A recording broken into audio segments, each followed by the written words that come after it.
This is Atomic Shinobi, and today I'm going to narrate second and final part of What If Naruto Was Trained by a Poison Dragon God. If you enjoyed this video, please like, share and subscribe to this channel. Now wasting no time, let's start the story. Outside the cave of the bandits, Riker hobbled slowly after the two bandits who had arrived that morning to pick him up. He clutched the envelope tightly in his hands and looked nervously back and forth between his escorts. It held all the money he had saved after paying his staff and the mages and recovering as much as he could from the wreckage. He barely earned the required amount, and he wouldn't have any money until the town's next tax collection. However, he would be foolish to remain in Lily Town after this. He would go to the Rune Knights with his family and tell them what had happened, and they would take action against the wretched bandits. Riker was the first to enter the cave after the two bandits halted in front of it. He entered the shadows, growing increasingly uneasy as he went farther. As he passed them, the other bandits sharpened their weapons or showed off their magic, and they gave the short man lethal looks. When he finally arrived at the rear of the cave, Kenta's enormous figure stood before him. He unconsciously lowered himself to make himself less of a target, but Kenta's eyes still found him with a suppressed rage burning inside of them. "Trash!" he yelled with obvious contempt. "Do you have the money?" Riker squeaked out. Why? Yes. Never in his life had he been so afraid. Even though the cave was cool, he was sweating profusely and his knees were clattering together. He gave the envelope to the enormous bandit leader with trepidation. Here. The envelope was snatched from Riker by a hand that reached out. With a start, he turned to face the man he had not seen before. It was a slender man wearing a tassel cap, black shoes, and ragged brown clothing. Currently aimed at Riker, his hard face appeared to be fixed in a permanent frown. The contents of the envelope were scanned through as it was swiftly torn open. Anger made his beady black eyes narrow. Riker sprawled as a fist swung out. Kenta asked, "What's wrong, Nero?" Nero rasped, "The money ain't all here. Bastard's short." Riker retreated on his ass and protested, That can't be true." His voice grew louder as panic set in. "I made sure to divide the money up correctly. It should all be there," he said. When a disturbance at the entrance to the cave diverted Nero's attention, he started to move toward the trembling mayor. The worthless mayor departed in tears of relief as Nero and Kenta went to look into it. With a hand covering each guard's face, Naruto stood out in the hallway. Kana and Sanji were beside him. "Hello!" Naruto exclaimed with joy. The sound of Naruto dropping the guards reverberated throughout the cave as he said, "We're looking for our employer. He appears to have given us the incorrect payment and we want to straighten things out." Following Riker from his ruined mansion had made it relatively easy to get the drop on the two. As Kenta left the crowd, he said, "I'm sorry." Riker had brought an envelope, which he held out. "It appears that we have what you're looking for. Take this and I'll allow the unprovoked attack on my men to slide." He was told by Kana, "No can do. See, we have several complaints to file to our client and need to speak to him immediately." Kenta's voice lost its courteous tone and she said, "I'm sorry, but you can't see him at this time. Leave."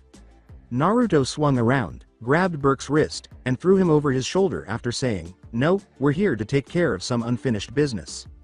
Burke popped back up to his feet beside Kenta after rolling with the throw. In case they were being followed, he had been told to keep a close eye on the men escorting Riker. Kenta had been correct, and the fairy tale mages who had kicked his ass yesterday arrived to follow them, even though it had seemed unrealistic at the time. The blonde must have found him sooner, but he had been waiting to start his sneak attack. He had paid the price for underestimating the Dragon Slayer's senses. The two sides started getting ready for combat. Before switching to battle mode, Sanji remarked, "Diplomacy seems to have failed." "That's the 112th time. Well, at least we get to keep the fairy tale failed diplomacy streak going," Kana replied. "Let's go!" exclaimed Naruto. Poison Dragon's roar. He was going to stick to his ranged attacks because he had learned his lesson from the last time. However, the trio had to quickly avoid a fireball that was aimed at them. When the poisonous fumes were expelled, it became evident that the bandits were all donning gas masks. "What the hell? Don't think that we haven't learned our lesson, Basilisk," Burke advised him. "With these masks on, your poison can't touch us." After successfully fending off Naruto's poison, the bandits charged the three mages with confidence. When a flurry of kicks and cards struck their gas masks, destroying them and letting Naruto's poison enter their lungs, this almost turned out to be disastrous. Naruto remarked, "Wow. That was anticlimactic." Earlier, he had requested more regular bandits, but that was just unfortunate. The behavior of their followers appeared to embarrass even the bandit leaders. Nero, make a note. After we establish a new base, there will be a seminar about not being overconfident because your equipment let you survive an attack. There will also be another seminar about why rushing an opponent that can use ranged magic when you are in an enclosed area is a very shitty idea. Yes, sir. Until then, Kenta thudded his fists together, causing a ringing sound that echoed throughout the cavern. We have a fairy infestation that needs taken care of. Nero launched a number of smaller rocks in response to Kaina's attack with her cards. The cards detonated in midair, and everyone's vision was obscured by the smoke and rock dust. Using his enhanced senses, Naruto managed to get through the cover and launch a surprise attack on Kenta. Poison Dragon's Toxic Fist. Naruto felt as though he had tried to punch a steel pillar rather than the bandit leader, as he had anticipated. Fuck. My hand was broken by that. Compared to that other guy, he is much harder. Kenta then used a backhand to break Naruto's jaw. Before kicking him, he told him, "You won't take me down with a weak attack like that." Naruto moved away from it and ducked beneath it. In an effort to shatter Kenta's gas mask, he made a poison dragon's spine and hurled it at his face, but the spine broke instead. His eyes narrowed as he muttered, "So you're the guy that does that." The fairy tale mages concluded after their counter ambush that the person Naruto had fought was the one who had made things more difficult, but it appears that the bandit leader was responsible. It was going to be difficult. Naruto only had one move that would work because he had applied the same magic to his gas mask, and using it would be extremely painful. Kenta awaited Naruto's attack with patience. His style was mostly defensive, with an emphasis on the opponent exhausting themselves while attempting to use his hardening magic before he punched them with his upgraded fists.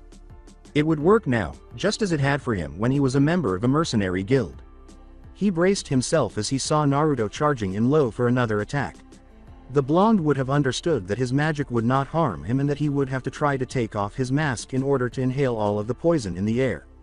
Given his prior knowledge of the hostages and the ease with which his men were killed, Kenta was prepared to wager that it was some sort of sleeping gas. Everything would end and he wouldn't get his retribution if they were struck with that. He was taken aback to discover that Naruto was truly preparing to attack with a knife. Hand strike. Was he attempting to apply pressure? Kenta gave a snort. Stupid. Anything that can't break it can't pass through my magic. And after all the time he'd spent honing it, there wasn't much in the world that could do that. Though momentarily perplexed, Kenta delivered a punch in response to Naruto's attack. Did he not break that hand earlier? Then his arm exploded in pain as their attacks collided. As the big man felt for his trick and called out his attack, Naruto grinned. Poison Dragon's Sharp Horn. He struggled through the pain as all of his fingers broke. A cloud of purple poison exploded out of Kenta's shoulder after traveling through his arm. Then, Naruto attempted to kick off the mask, but it was too difficult. In the end, he leapt back from the man using his face as a springboard. With a grimace, he knitted his hand back together after accessing Kyuubi's chakra. If he wasn't careful, he might break something forever. There was a limit to what Kyuubi could do, but he had warned him that it could fix a lot. He would wait for his poison to take effect for the time being. Even though he hadn't been able to get much into Kenta's system, he guessed it was sufficient for a man his size. Nero versus Kaina. As she had to jump out of the way of yet another volley of flying rocks, Kaina cursed. Fighting this Nero guy was a real pain in the ass. Unlike Kaina and her limited number of cards, he was able to spam his attack as much as he wanted, and his version of rock magic appeared to allow him to control them telekinetically. The majority of her explosive cards had been used, but that was part of her plan. The attacks by Kaina were starting to irritate Nero. He was unable to move much while using his magic because of the dust and explosions, which made it difficult for him to see. To protect himself from any sneak attacks, he had summoned 3 larger stones in advance, which floated in a circle around him.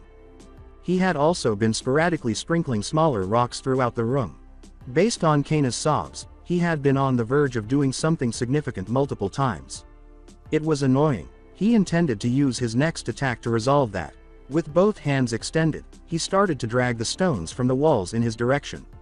Above him, they formed a huge boulder, which he was ready to toss at the first opportunity. His eyes darted around the dust as he retreated against a wall to limit the areas from which Kaina could launch an attack. He just needed to wait now. When Kaina saw the outline of the boulder that Nero had called forth, she swore. She didn't like her chances of avoiding it in the area of the cave she was in, and she didn't have anything large enough to remove it. She would be better off eliminating the mage before he could complete his attack. To get ready for her next move, she took a few cards out of her bag. She would be crushed if she didn't do this flawlessly. Before it was activated, one card was flung at Nero's feet. Prayer's Fountain. A number of water streams erupted, but Nero's rocks stopped them. Kana sent a set of cards in an arc at him before he could react, saying, "Card Volley." The cards struck his boulder and destroyed it, along with his other rock shield.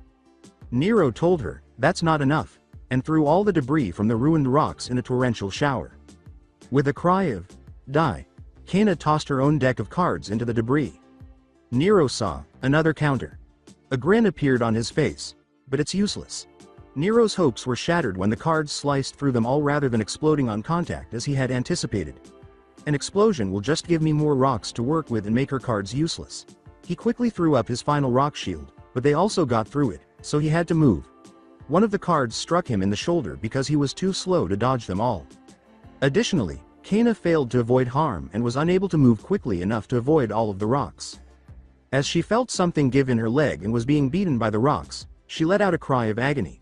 She noticed that her lower leg was bleeding heavily and was most likely broken when she looked down to check what was wrong. "Shit!" Kana swore, turning to face Nero. She would have been in serious trouble if her attack had failed. She smiled after catching a glimpse of him. She seems to have been lucky. Nero hissed in agony and held a hand to his shoulder. He detested being wounded. He was determined to hold that bitch accountable. She couldn't go anywhere for the time being because his attack had broken her leg. To his surprise, he discovered that the card he had taken from his shoulder was actually two cards stuck together. A ram with the word "Sleep" above it was shown on one of the cards, which appeared to be a standard playing card. Magic started to emanate from the card as it started to glow green. Nero became aware of what was happening as his eyelids grew heavy. Shit. Before everything went dark, he turned to face Kana and noticed her with an arm extended. She tricked me. When Kana saw Nero fall, she let go of her hand and let out a sigh of relief. In the hopes of hitting him with the extra cards once they were close enough, she had stacked her shuriken cards on top of a number of her other cards. Her sleep card had been closest to him, which was convenient. He would have been eliminated by her other cards as well, but the sleep card was more effective. After working her way to the cave's wall, she spread her bad leg out in front of her and leaned against it. For the remainder of the battle, she would be of little assistance. Burke vs. Sanji. Burke's rock armor took another barrage of kicks from the flying cat. It broke, but he could not penetrate the hardening magic that enveloped his skin. Sanji swore and had to back off of a number of rocks. For him, this was turning into a serious issue. If he focused his kicks on a single spot, he could manage the rock armor just fine, but otherwise he lacked the strength to penetrate. He couldn't simply kick Burke in the head enough to knock him out in one motion, unlike the bandits he battled yesterday. Additionally, he was running out of time for battle mode. Burke was happy to watch the remainder of the battle. Even though he could break through Burke's armor, he couldn't kick through Kenta's magic because he had witnessed the limitations of the cat's transformation yesterday. He just needed to wait, and the issue would take care of itself. As far as he could tell, Nero had already lost, but at least he had eliminated his own opponent. It made no difference. Burke questioned whether he could assist Kenta with the Dragon Slayer after he had killed the cat. He doubted he would ever be able to overcome Kenta's hardening magic, and he had never witnessed anyone do so before. Even faster than before, Sanji threw himself at the bandit once more. He struck out with a spin kick, then flipped in midair, striking Burke in the back of the head rather than the face. Sanji had anticipated that the back would be weaker because he had observed that Burke tended to reinforce the area of his rock armor that he intended to kick. He began working on his head after a brief series of kicks. Although Burke took a while to recover, he was able to strike Sanji by using the rocks on his left arm as a sacrifice, which caused the cat to smash into the wall. The rock piercing his sleeves held him in place, and he struggled to free himself but was unable to gain the necessary momentum in his current position. Gathering what was left of his rock armor, Burke pressed it all into his fist. He roared, "Die, you damn cat!" and then struck the wall with his fist. Burke smiled contentedly and pulled his arm away. He couldn't have missed the cat in that manner. However, Sanji was gone when he moved his hand, and not in the way that was intended. Burke searched the area but was unable to locate him. With a sigh of relief, Sanji drifted above Burke. Although it had been close, he had been able to return to normal in order to escape his restraints and fly away before being struck. He had a strategy to defeat him even though his battle mode was once again out of time. He was still capable of fighting despite his small size. Before starting work, Sanji lighted a cigarette and took a long drag. He tapped Burke on the back after lowering himself behind his head. Sanji dodged the bandit's sweeping backhand as it spun around and struck him squarely in the face. Then he blinded Burke by blowing all the smoke from his mouth into his eyes. Sanji worked on his mask while the mage swore and attempted to rub his eyes. If Sanji did it correctly, he could still reach the mask even though Burke had obscured it with his rocks. He pulled his legs back and kicked quickly where Burke's mouth should be, propelling himself forward with his wings. Even though Sanji was weaker when not in battle mode, he could still use his kicks to deliver a powerful blow if he so desired. Sanji was able to penetrate Burke's armor and destroy the gas mask because he was too preoccupied with the smoke to reinforce it. When Burke realized his mask was broken, he attempted to hold his breath, but Sanji forced the man to cough and take a deep breath by blowing another cloud of smoke into his nose. The rest was handled by the poison in the air. As he smoked his cigarette, Sanji cast a disappointed glance down at his vanquished opponent.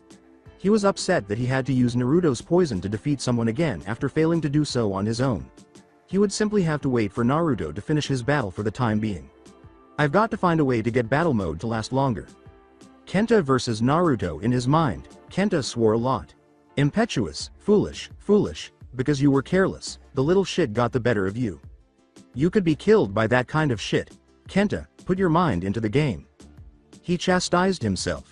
He could sense the poison seeping into his bloodstream. He could no longer afford to remain defensive. The clock was ticking, and Naruto now had the upper hand. He needed to kill Riker quickly so he could get his men out and moving. If not, their asses would wind up in the kingdom's prison or the council's. Riker equipped his fists with a pair of spiked brass knuckles and flared his magic. His nickname, Kenta, the Unbreakable, in Bosco, came from these, though he hadn't needed them in a long time. With a shout, Kenta shifted into a more aggressive position and charged at Naruto. Naruto chose to be cautious after noticing the change. Pumping chakra into his legs, he started to backpedal away from the bigger man.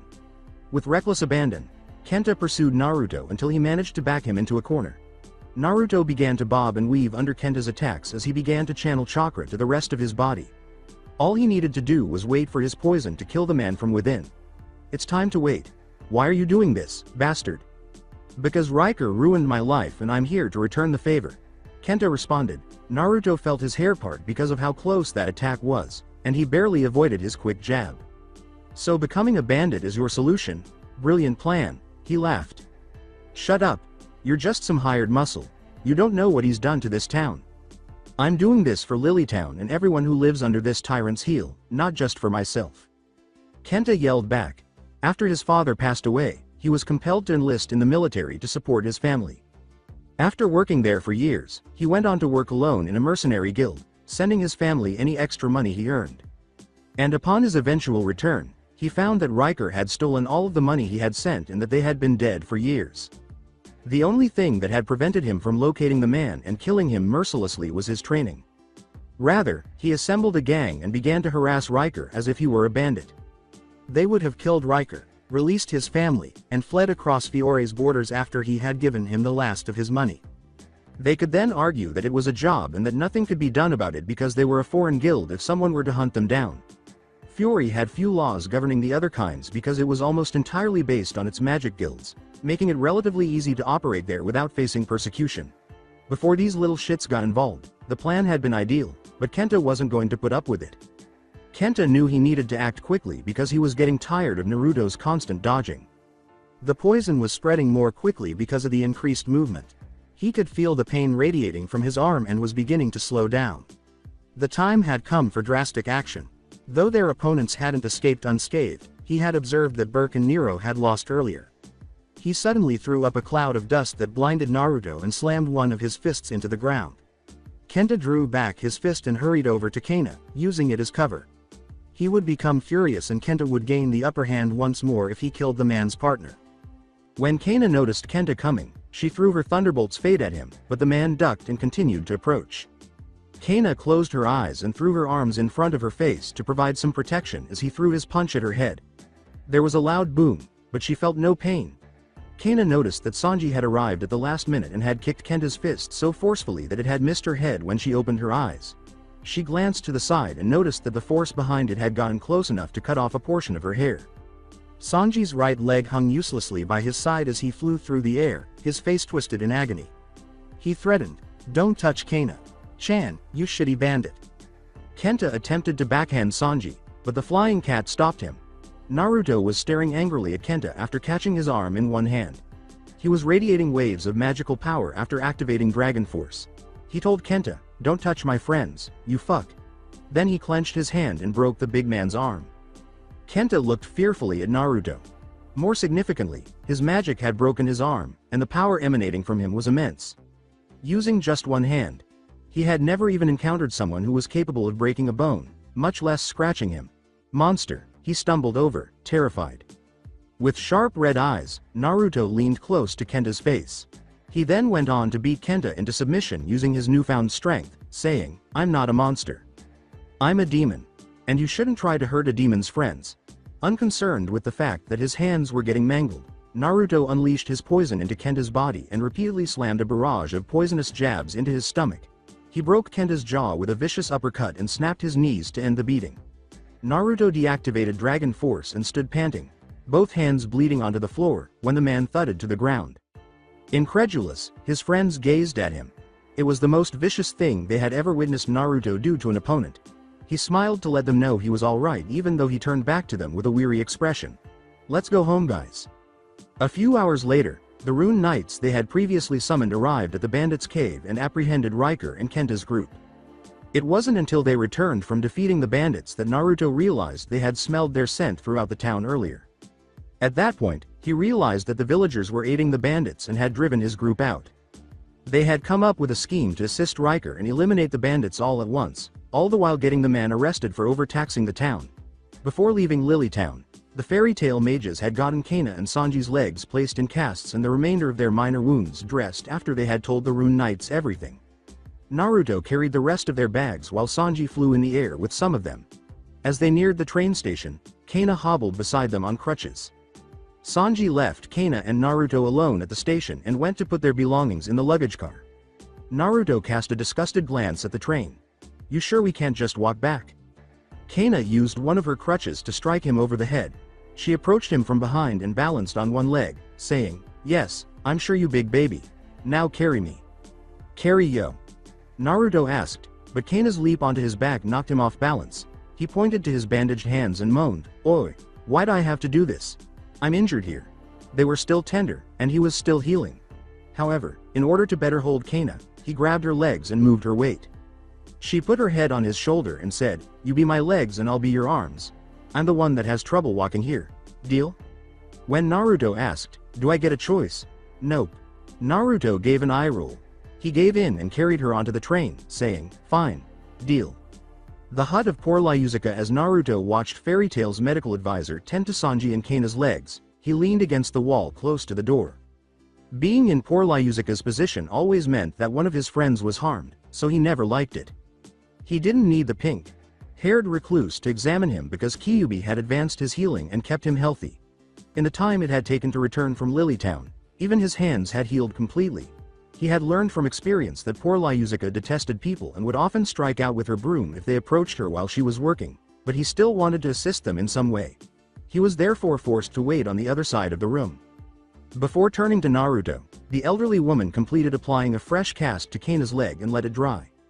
A pair of crescent moon pins held her hair in a bun, and 2 strands framed her slightly wrinkly face. Under her red mantle, she wore a burgundy skirt and green blouse with dragon horn-like decorations on the collar, which Naruto had always thought was strange. Why would she place dragon horns on her mantle, and how did she know what they looked like? She demanded, "What are you still doing here?"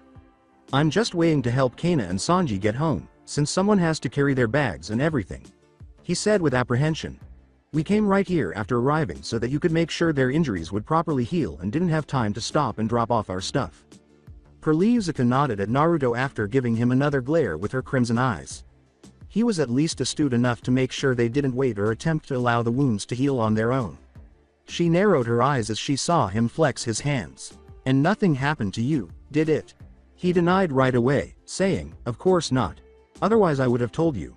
Although poor Lyuzuka had always been dubious about his rapid healing, she had never discovered any issues, so she decided to overlook it. She turned to glare at Sanji and Kana, saying, "Well, I can't find anything else wrong with their legs, so after the cast set you all can get out." Before she remembered something crucial, the two of them nodded in terror and started to head for the door. "And the two of you better stay off those legs for at least 2 weeks or else." Her shouted instructions, and cut back on the drinking and smoking, only encouraged them to hurry.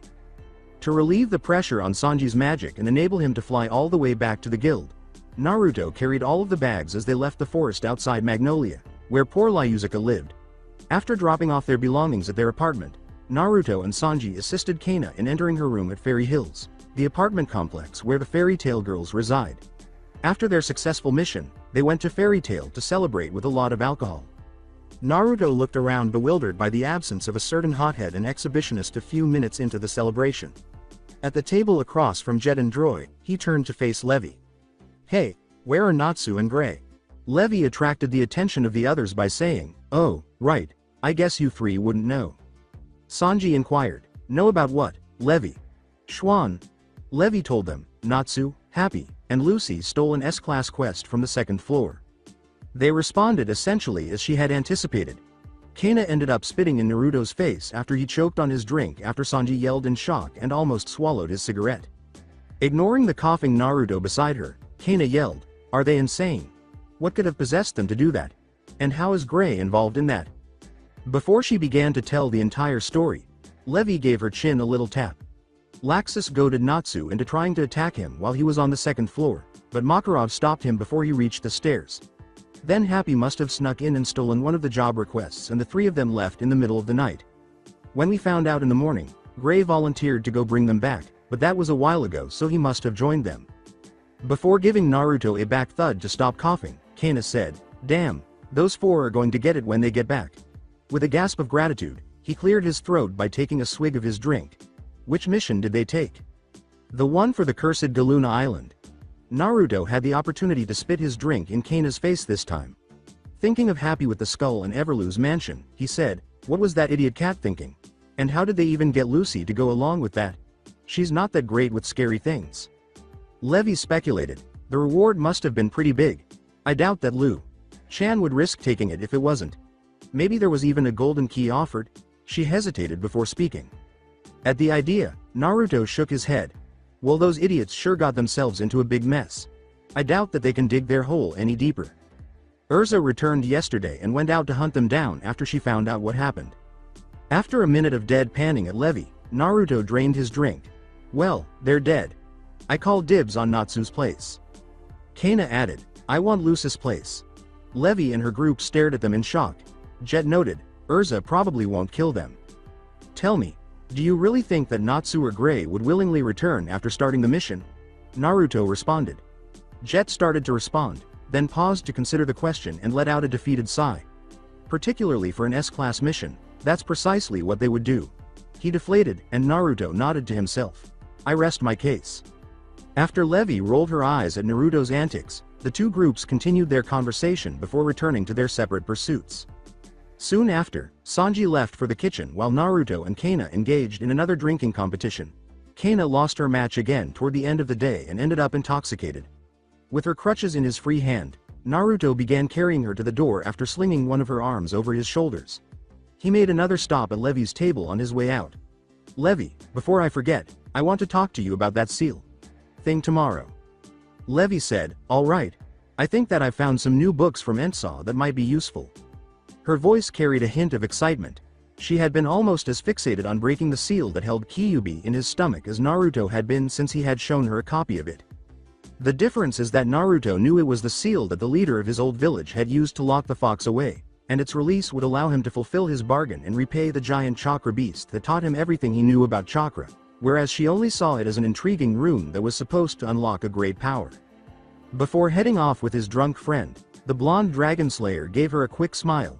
Kana looked at him blearily as she raised her head off his shoulder as they were strolling down the street. "Did you ever tell her what that seal is really for?" she murmured. "No," he sighed in response. "To be fair, I didn't tell you either." "You should tell her. What's the worst that could happen? I could be wrong."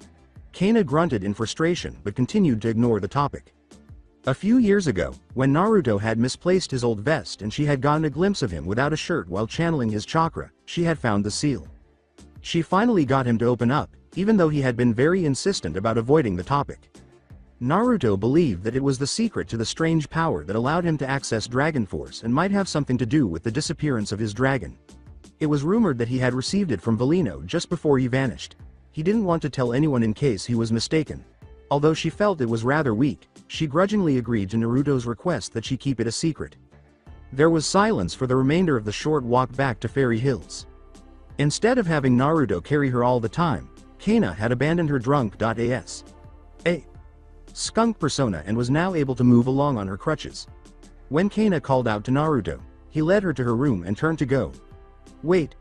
Kana had apparently sobered up completely and was supporting herself by leaning against the doorframe. She ensured she had Naruto's undivided focus. I want to talk to you about what happened back there with the bandit chief. Naruto exhaled deeply. He was aware of her desired topic of conversation. He held up his perfectly healed hands to illustrate his point, saying, I'm fine. My hands were a little busted, but now they're fine. You know I heal fast. With all traces of alcohol gone, Kana retorted, and I know that it isn't healthy for you. Most likely, she had been acting to give herself a reason to confront him. You said that it isn't magically healing, but speeding up the healing process. If you keep fighting like that when things get tough, then you could really hurt yourself, she said with worry. What else could I do? He was going to kill you. Kana remarked, you could have just ripped off his mask. Kana's face softened as she reached out and put a hand on his shoulder.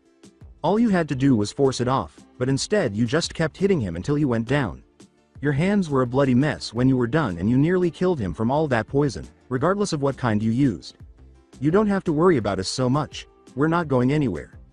Naruto looked sideways and dropped his eyes. He was aware that he had been overly protective of his fellow guild members since he was a small child. However, they were his relatives. They had adopted him and given him a purpose in life. To protect valuable individuals. He had no higher purpose or quest, just a family that he would sacrifice everything for. Lisana left. Kana flinched. She had hoped to steer clear of that subject. When they were younger, Naruto spent a lot of time with Natsu and, indirectly, Lisana, and they were all close friends. Only Natsu had been more affected when Mirajane and Elfman returned with the news that their younger sister had perished in the mission. Since Lisana's passing and the events surrounding his father's passing, Naruto had become even more protective of the guild, to the extent that she was certain it was his way of dealing with loss. Apart from missions and purchasing necessities, he hardly ever left the guild, and half the time he had Sanji handle those tasks. This was a conversation she had to change. She emphasized, that was years ago, we're all stronger now. Her face softened as she said, and if you keep taking risks like this you'll be next. Imagine what would happen to us if that happened. Although Naruto clenched his jaw, he was aware that Kana was correct. After Lisana's passing, he could simply put his name on the tombstone in place of the guild's pictures. Because of how long they had known one another, the guild, now older, hurt more. All of his friends were crying as they bid him farewell. The name on the grave and the face missing in the crowd were the only things that changed in his recurring nightmare. In a low voice, Naruto acknowledged, I know. Again. The thought unexpectedly came to Naruto's mind, accompanied by a vision of his father's motionless, bloody body. I know how much it would hurt you in the guild. I feel it every time that I imagine being too slow, too weak, not good enough. It being my fault that someone is dead. I just couldn't take it. When Kana reached out and embraced Naruto, his thoughts were interrupted. She had shifted and tensed in surprise, but he hadn't even noticed. She repeated his earlier response, I know. And that's a part of you that I hope never changes. Just remember that we all feel the same way. Naruto eased up and gave Kana a hug in return. For a short time, they remained that way before dissolving. The blonde smiled slightly back at Kana's sneer. She turned around and entered her room, saying, well, I'm looking forward to sleeping in my own bed. Naruto called her name before she shut the door. What? She inquired inquisitively. He nervously scratched the back of his head and said, I just wanted to say thanks. Kana's smile softened. Anytime. Kana closed her door and Naruto smiled back at her before leaving. The following day following lunch, Naruto and Levi met in the library where Fairy Tail maintained its records in a wide range of ordinary and magical books that its members had accumulated over the years. The two were placed on either side of a table that had a big drawing of the seal holding Kyuubi in the center and was covered in books. After hours of arguing over what to do, Levi started talking about something involving the 5 elements, and Naruto found it difficult to follow along. Because of all the research he had done on the seal, he was usually fairly good at things like this, but Levi was discussing something that was completely outside his area of expertise. Although Valino had taught him a lot, the most sophisticated material he had learned had nothing to do with magical theory but rather the chemistry or use of poison. Levi concluded, her face flushed with excitement, so with that I think that if you find a way to apply these 5 elements to the seal then you should be able to overpower the 4 elements it has set up and break the seal. This would work, she was certain. As per the book she discovered, putting an odd seal on top of an even one would cause the seal to become disrupted and stop functioning. In an attempt to hide his excitement, Naruto squinted his eyes shut as he studied the book. Levi's arguments made sense, and the book appeared to be well informed. It might be this. That's perfect, Levi. How do we do it? At that, the small girl lost some of her confidence. Well, that's the problem. The 5 elements referred to are wood, metal, fire, water, and earth, and they have to be really strong too to break a double seal like this. Naruto recognized the issue. Levi nodded and groaned in frustration, adding, and we don't know someone strong enough in each element. Even though they were so close, the solution remained out of their grasp. Natsu could supply fire magic, and he was prepared to wager that if they asked Lucky for assistance with the wood magic, she would do so. The water, earth, and metal were still there. I apologize, Kyubi. Unfortunately, he informed the giant fox, I will not be able to fulfill my promise at this time. Inside his cage, one eye opened to indicate that Kyubi had heard him. As he comforted the blonde, the fox was furious in his mind. It's fine for now, Gaki. I've spent over a century trapped inside of people. I can wait a few more years if I have to, so near. He came so close to being free. The opportunity to breathe clean air, work out his muscles, and do significant damage.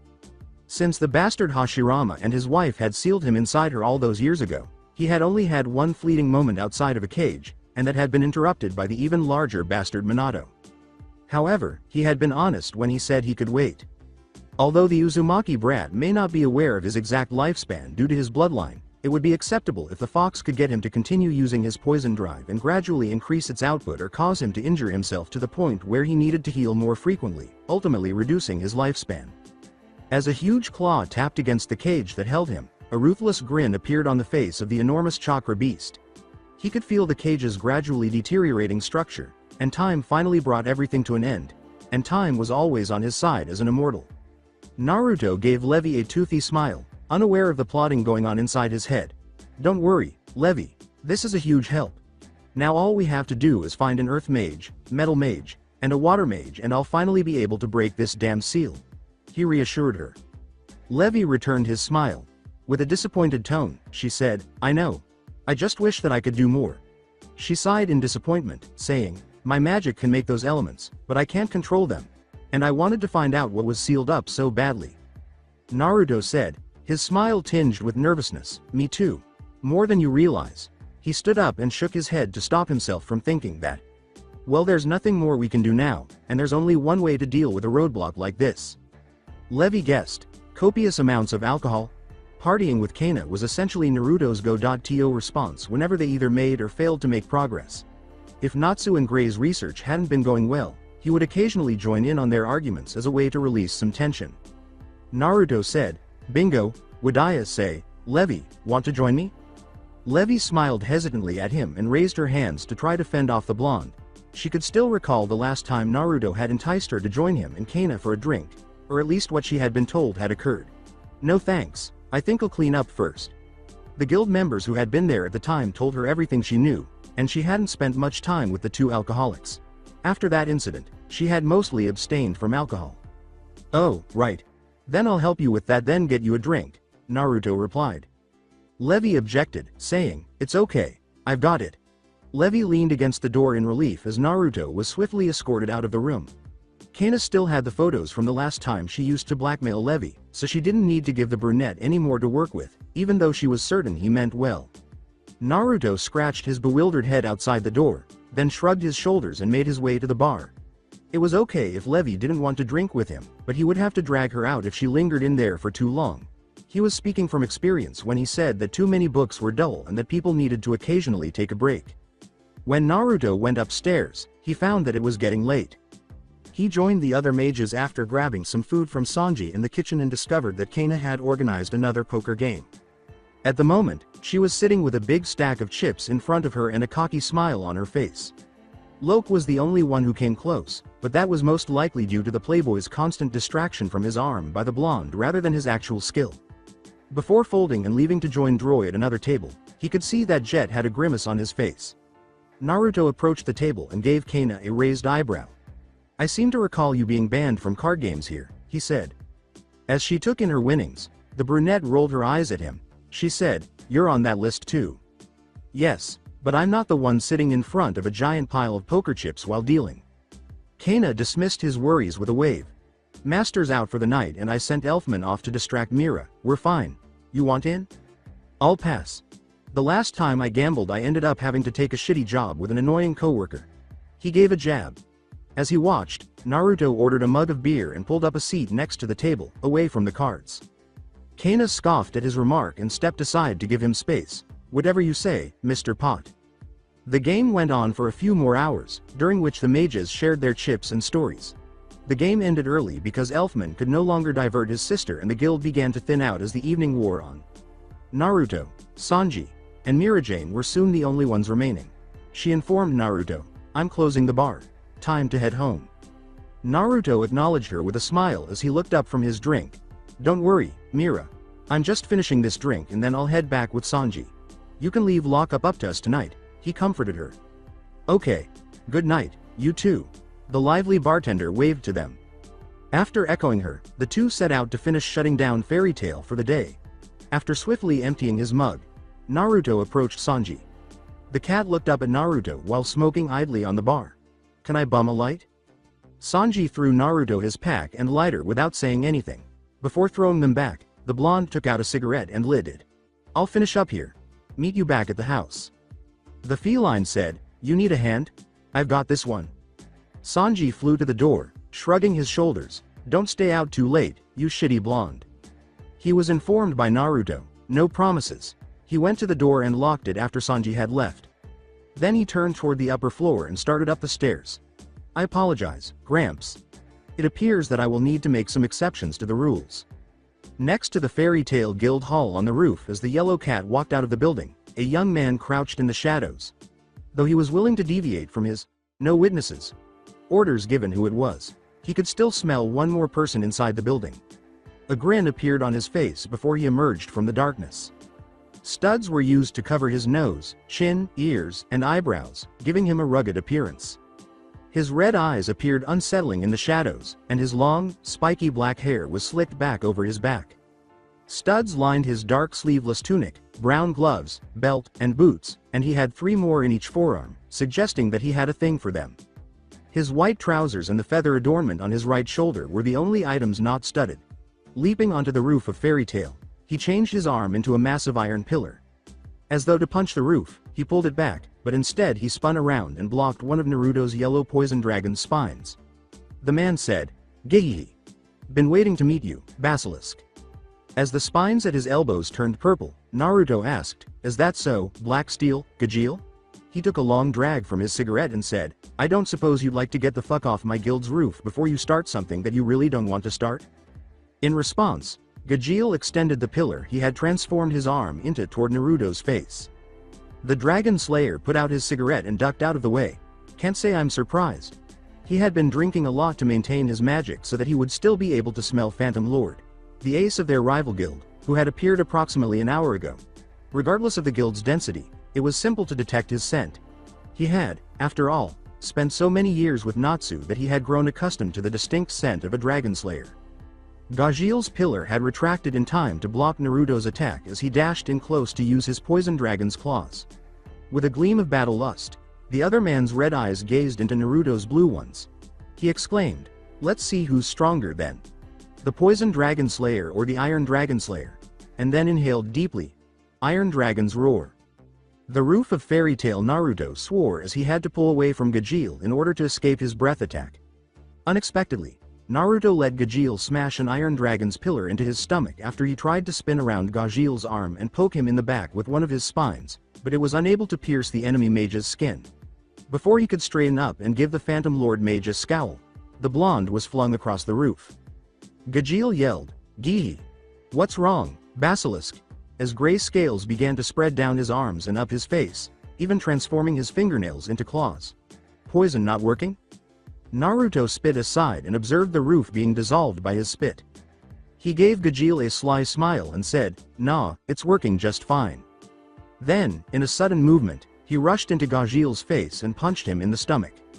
Poison Dragon's toxic fist. The blow struck, but Gajeel didn't seem to notice. Unfazed, Naruto started throwing a series of ineffective punches at the metal-clad mage. As Naruto had anticipated, Gajeel just tanked the majority of the hits and made a token attempt to block or parry the rest. Once a rhythm was established, Naruto switched his attack from a punch to a knife hand thrust, waiting for a moment when he knew Gajeel would let one of his punches get through. When Gajeel felt poison enter his body and then leave through his back, he paid the price for not reacting to the change. He clutched his stomach in agony as he leapt away from Naruto. He yelled angrily, "What the hell was that, bastard?" Instead, nothing, not even Arya's magic, should have been able to penetrate his iron dragon scales. Smiling, Naruto raised his hand and let out purple slivers of poison. He made fun of his recent battle with the bandit Kenta by saying, "Poison dragon's sharp horn. I've dealt with assholes with a defense like yours before and you always seem surprised by it." The Iron Dragon Slayer couldn't have chosen a worse moment to battle Naruto because he already knew how to defeat Gajeel's small trick. The mage felt the poison in him and gritted his teeth in rage. Now he had a deadline to beat the blonde bastard, demolish the guild building, and escape before being discovered. Gajeel thought about his battlefield and his eyes narrowed. He let out a cry and hurried forward, turning his right arm into a jagged-edged sword rather than a full blade. He knew Naruto could avoid the heavy diagonal swing, so he reared back for it. Iron Dragon's sword. As anticipated, Naruto ducked, letting Gajeel remove a portion of the guild's roof. In order to land more Poison Dragon's sharp horns, Naruto dashed in. After blocking Naruto's initial attack with his left hand turned into another pillar, Gajeel retaliated with a swipe that made the other Dragon Slayer retreat or lose his head. In an attempt to block Gajeel's blow, Naruto made a Poison Dragon's spine instead of dodging his sword as he rushed in again. It was effective for a while, but then Naruto was slashed across the chest by the iron construct that had pierced his spine. With a broad smile, Gajeel took advantage of the gap and gave him a vicious uppercut to the jaw. Iron Dragon's hard fist. Gajeel's legs became pillars, propelling him after his victim as Naruto was thrown into the air. When he saw the mage's protruding cheeks, he momentarily stopped his attempt to knock Naruto down with another punch. Naruto angrily screamed, "Poison Dragon's roar," as he struck Gajeel in the face. His eyes, the only part of his body not covered by his scales, burned in agony as his opponent let out a cry of agony and gripped them tightly.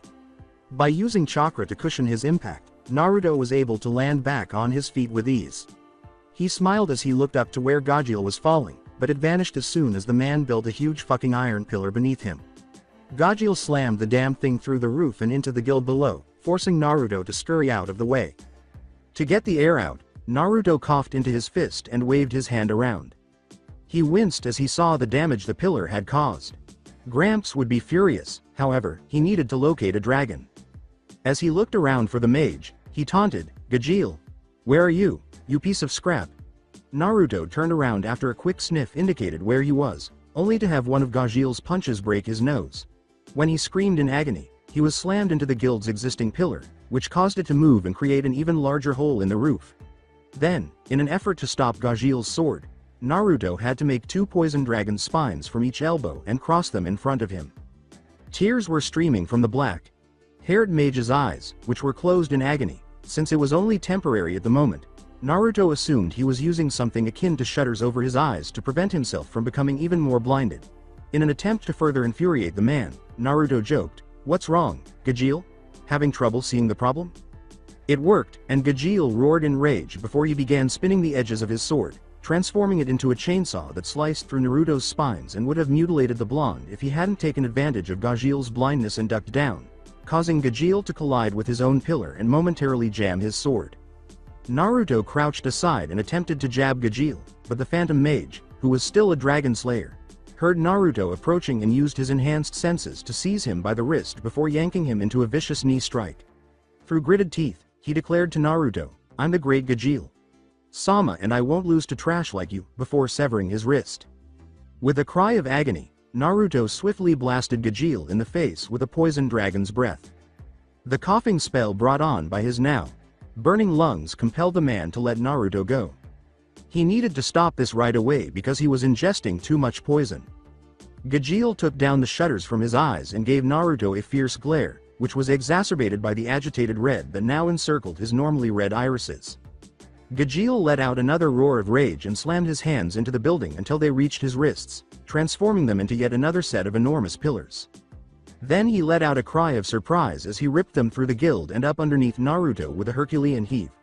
Gajeel launched himself at the mage once more, but this time he flew past him and was above him, after telling Naruto, "There ain't enough room in the sky for 2 dragons. Fairy tale trash." He slammed his legs together and stood up like a giant drill. Secret Dragon Slayer Art. Karma Demon. Iron Spiral. Gajeel lowered himself to Naruto's form, his legs spinning rapidly. When the blonde realized that Gajeel was going all out for this attack, his eyes widened in surprise, and he immediately drew upon Kyuubi's chakra to activate his dragon force. Naruto used his own secret art, Secret Dragon Slayer Art, Toxic Overflow, Corrosive Buzzsaw, prior to Gajeel's attack. In midair, the 2 spinning attacks clashed. The Fairy Tail Mage had used his dragon force, but Gajeel had used his Iron Dragon's scales and gravity to get the drop on Naruto. Gajeel was spiraling down, and Naruto was spinning forward, but neither of them was willing to give up an inch. Since Naruto's spines couldn't cut the rotating drill and Gajeel's drill couldn't drill through anything solid, the 2 directions prevented the 2 from engaging in a battle for supremacy. As a result, Naruto was sent down the side of the guild, kicking up roofing tiles and smashing windows before landing on the street below, while Gajeel was launched away from Naruto and through his enormous iron pillar before he ultimately tore out a section of the guild and drilled himself into the basement. Gajeel let out a low whistle and looked up at the hole he had made in the building after shaking off the debris that surrounded him. His iron spiral had never been used before, but it was undoubtedly far more destructive than when Metallicana had taught it to him. He was forced to drop to one knee and cling to a bench for support as a wave of nausea and vertigo overwhelmed him, interrupting his thoughts. As his vision started to swim, Gajeel thought, "Damn, that blonde bastard's poison is getting to me." He glanced around, and it appeared that he had landed in a bathroom. Water poured everywhere as he approached one of the exposed pipes and tore it open. As soon as his vision stabilized, the Dragon Slayer grinned with satisfaction and started to eat his promptitude meal. For the time being, eating iron would help him fend off the poison, but he had to leave. Gajeel knew the score, but it was against his nature to abandon a fight. Gajeel had witnessed the scales form prior to their attacks colliding, and Naruto was the only one of the 3 Dragon Slayers with the ability to summon Dragon Force whenever he pleased. He would never publicly acknowledge it, but he wasn't sure he would have prevailed if their attacks had clashed head-on in a contest of sheer strength. In addition, the Dragon Slayers' battle could not have gone unnoticed for the world. The fact that no one had come to look into it was already a miracle, and with all this poison in his system, the last thing Gajeel wanted to do at the moment was get caught up with another mage, especially an S-classer. The best course of action was to return covertly to Phantom Lord's main guild building and inform Master Jose that the guild had been successfully destroyed. Still biting into a piece of plumbing, Gajeel leapt out of the hole he had made. When he started to leave through the front door, Naruto's fist, supported by his dragon force, threw him back inside. He flew out the back door and into the street after Naruto caught up to him. In the middle of the road, he confronted the man and grabbed him by the collar. He became furious and yelled at Gajeel, "Are you happy now, asshole? You've destroyed our guild," at him. When he heard the mage start to laugh, he quickly slammed a cross into his jaw and drew back for another blow. "What's so fucking funny, jackass? I'm not the one that destroyed the guild, you are." Gajeel smirked viciously at him. "Like hell I did." When Gajeel saw Naruto's shocked expression, his smirk got bigger and more toothy. "Who's the one that launched me into the building?" he asked. "Gotcha. You would have destroyed it anyways," he retorted, his eyes flaming again. Gajeel informed him, "And whose fault is that?" "Yours." He could hear them murmuring to themselves as they began to attract a crowd. "I was just passing through here on my way to a job when you attacked me out of nowhere." He had deactivated his dragon force by now, and his eyes were darting around anxiously, but Naruto reminded him, "Liar. I saw you on the roof. You were about to shove an iron pillar through the guild." His status as one of the destructive dragons, and the fact that the feud between Fairy Tail and Phantom Lord was well known throughout Fury made it easier for the crowd to assume that he initiated the fight than the little-known Gajeel. Gajeel mockingly questioned, "And I suppose that it was light out when you saw this?" Whatever you think of Jose, he made sure that his men, especially his elite, knew enough about the law to keep themselves from screwing up and bringing the council down on Phantom Lord's collective heads. I was just minding my own business before I was forced to defend myself when you started this fight. Naruto was shocked that he hadn't broken his teeth because he was gritting them so tightly. Gajeel made a threat that was too low for the crowd to hear. Let me go now, or I'll make a scene and bring the Magic Council down on Fairy Tail's head for starting a guild war. Think about how bad this looks for you, Basilisk. Although Naruto snarled at him, he understood his meaning. Gajeel was portraying himself as the villain here in order to appeal to the pity of the audience. The worst part was that Gajeel appeared to have been through a lot, while Naruto's wounds had healed and his clothing was covered in blood.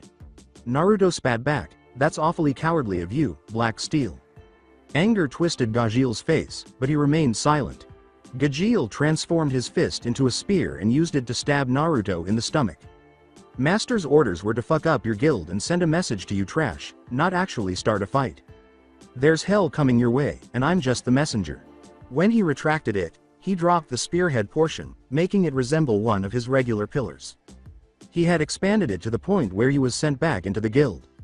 It would have the desired effect of infuriating Makarov to the point of attacking them, and if not, he could always return to make the point clear. When your master shows up, tell him that Jose sends his regards, trash. He knew that Naruto would recover from the stab. Hell, the bastard was holding him with the wrist he had broken less than a minute ago. Gajeel turned and shoved his way through the crowd, laughing one last time. He returned to Phantom Lord with a victorious smile on his face. Finally, the upstart trash that was Fairy Tail would be held accountable for their attempt to unseat Phantom Lord as the top guild in Fury. Gajeel ended up crashing into a nearby wall before he could leave Magnolia Town's boundaries. What the hell am I doing wrong? He pondered, until he reached a fresh supply. That final piece of iron ought to have held up.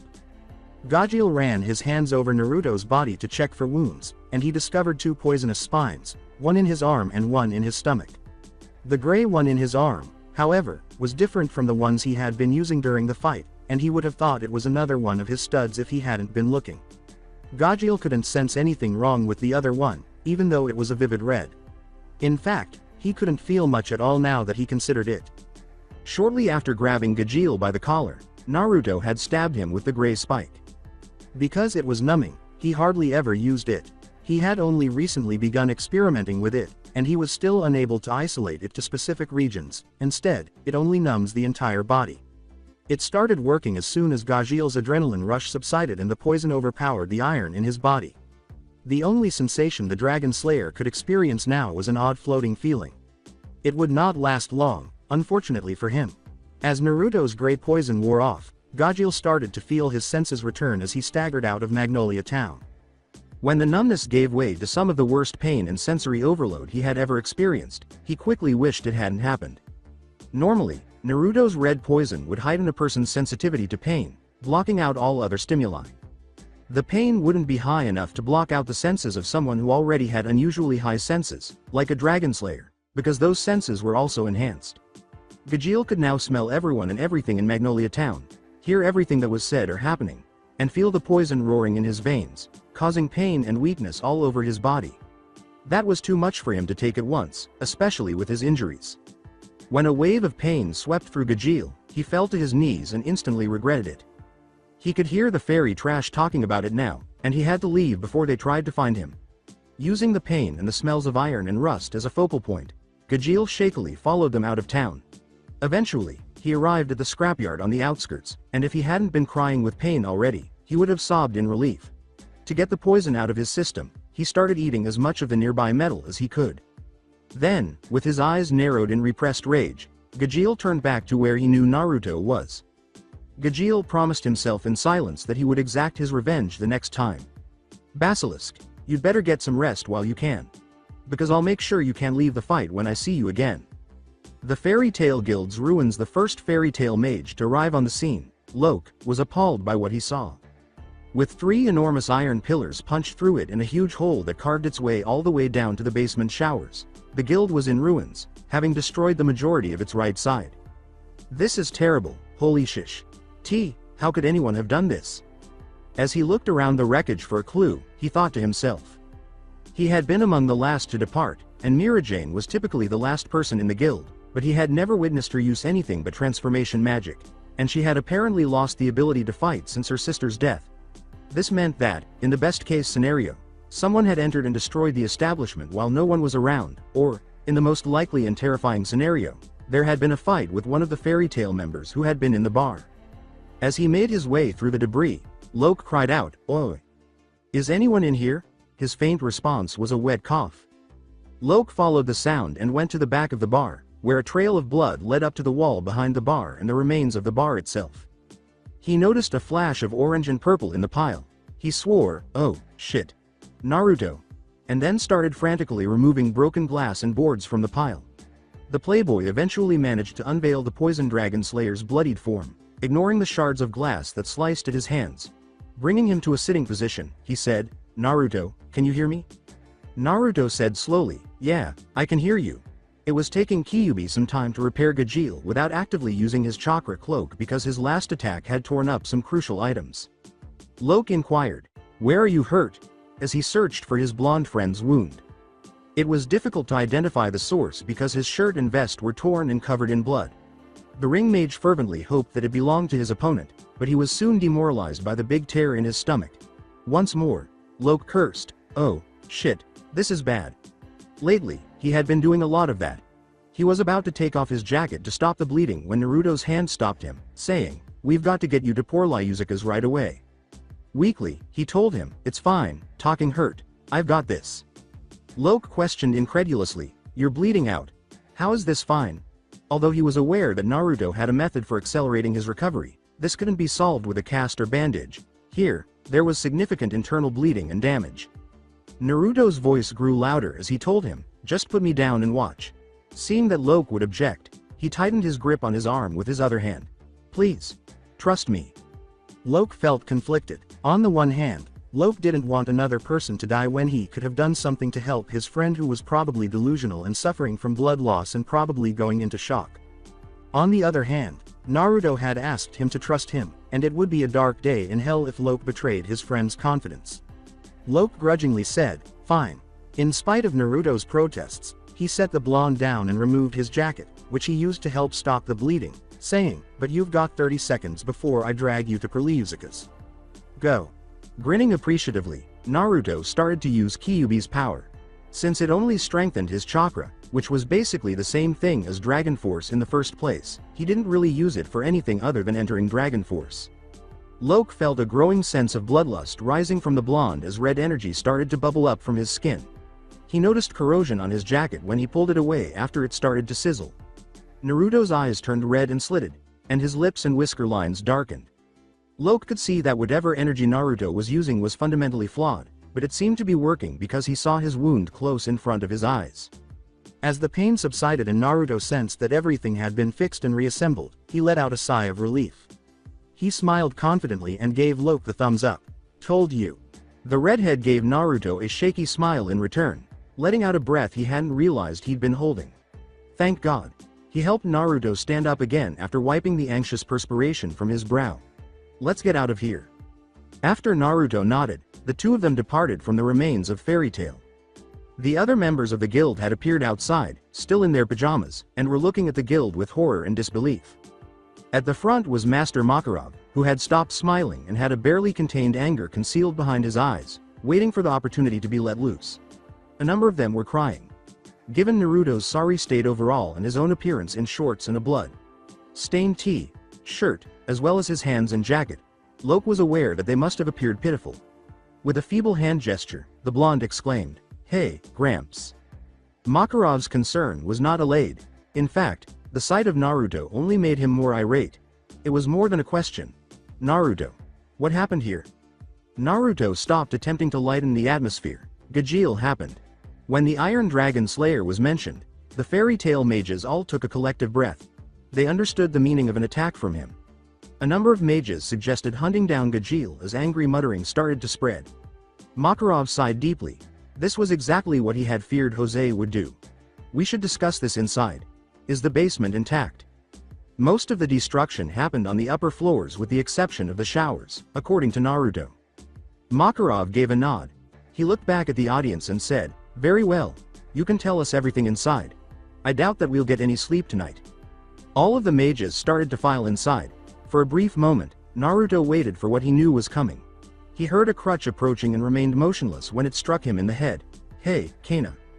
He was told by the angry brunette, don't you, hey, Kana, me. What the hell were you thinking, taking on Gajeel alone like that? She asked.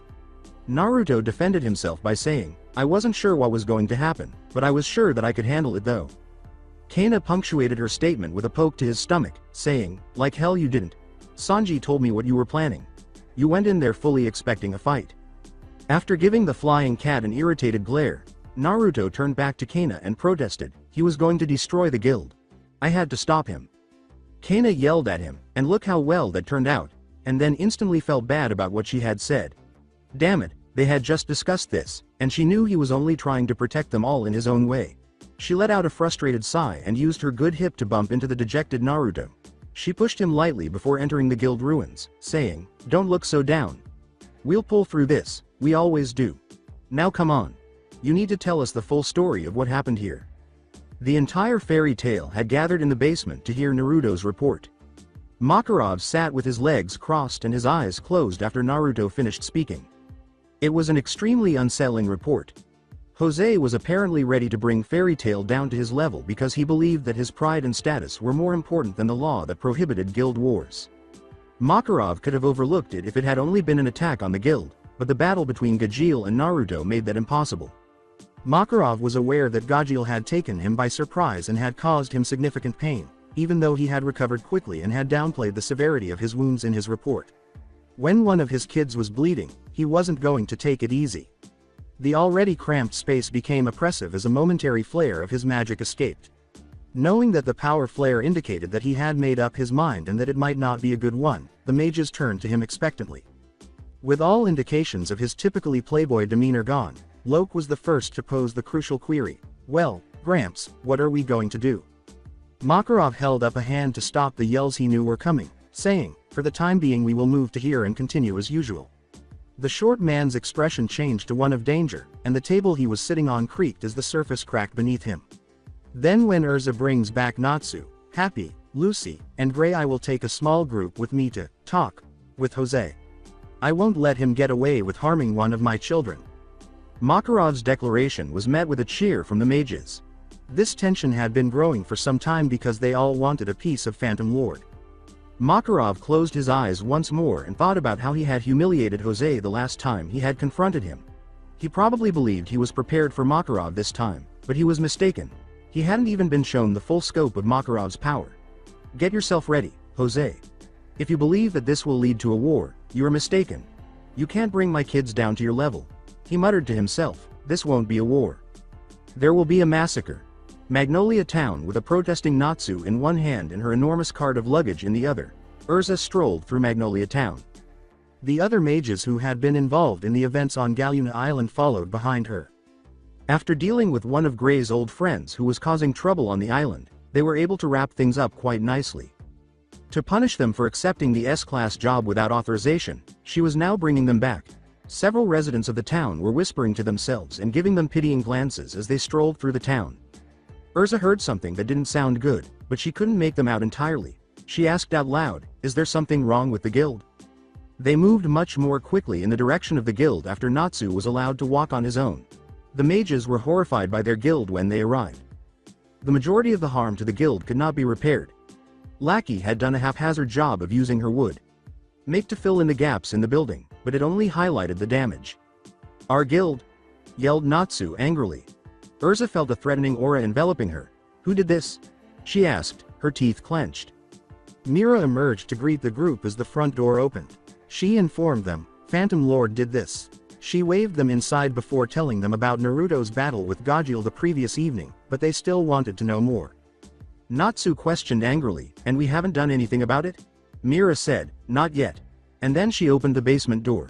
There were a number of irate Fairy Tail members inside who appeared to be getting ready for battle as they gathered up different magical items. We were waiting for you to return.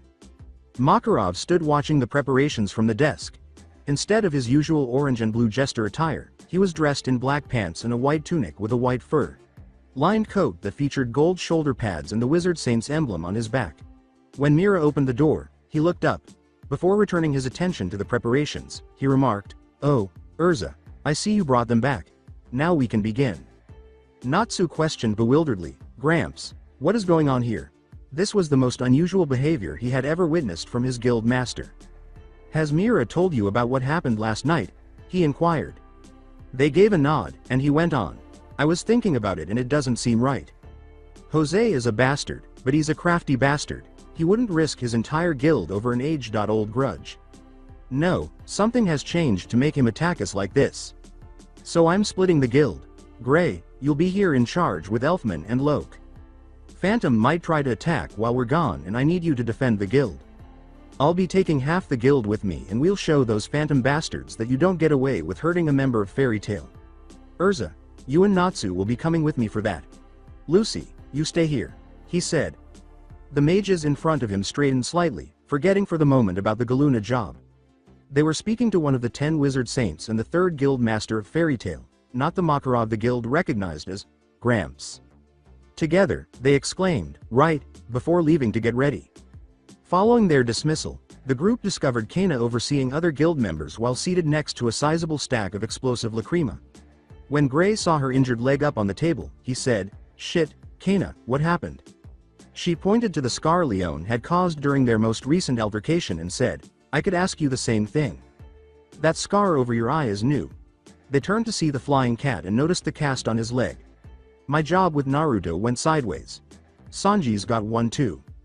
Gray grimaced as he recalled how rapidly the Galuna job had gone out of hand. "Same here." Kana complained as he struck the cast, "Yeah, but you're lucky. You can still go and stick it to those phantom bastards. I'm stuck here because of this damn thing." Gray gave a grimace. "Not quite. Gramps has me in charge of the guild while he's gone." She wrote, "Huh, you too." "Yeah, Elfman and Loke were pretty pissed when they got the news. Can't blame them. I'm surprised he's letting Natsu and Lucy go after that stunt you guys pulled." After being reminded of what Natsu had ensnared her in, Lucy winced and said, "Actually, I'm staying too." In the end, she wasn't sure if it was worthwhile. Urza had prevented them from taking the reward money, but she had received a Golden Gate key. "I don't care why Gramps let me go, I'm fired up to kick some phantom ass," Natsu exclaimed. From behind them, Naruto said, "That's the spirit." He moved forward, gave Kana a beer mug, and then took a sip of his own. "It's about time you guys got back." Urza said, "Naruto, how are you?" with concern. Mira had mentioned that he had been hurt quite severely, but she was aware that he had most likely recovered by now. He dismissed her worry, saying, "I'm fine." Naruto looked down at his clothes and said, "Bastard did a number on me, but he just caught me off guard. Next time I'll knock his rusty ass out." He had to change into a black shirt and orange jacket with his moniker still on the back because his clothes were beyond repair. "Messed up my vest pretty well though. This Gajeel person must be strong to beat you like that," Lucy said. She could tell that Natsu was no pushover and that Naruto and Natsu were roughly on par in strength. Naruto admitted, "He's the ace of Phantom for a reason. But that doesn't matter. I'll beat him for sure next time." Kana tipped the bottom of his mug up to silence him and said, Right, you've been saying that all day. Just go get ready." "I am ready." "Then get me another drink." Despite rolling his eyes, Naruto obediently went to get their mugs refilled. Mugs simply didn't last long enough, so they typically used barrels for a reason.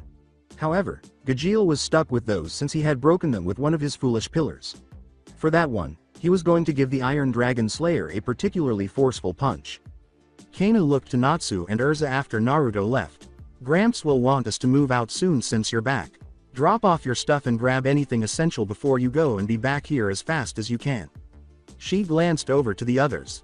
They said, "Yes," and Kana waved them away, saying, "You guys can just drop your stuff off whenever. We're on guild sitting duty, so there isn't much we can do unless Phantom attacks." "Great, now go get ready while I help these guys with the lacrimas." To get ready for the impending conflict, they all set out.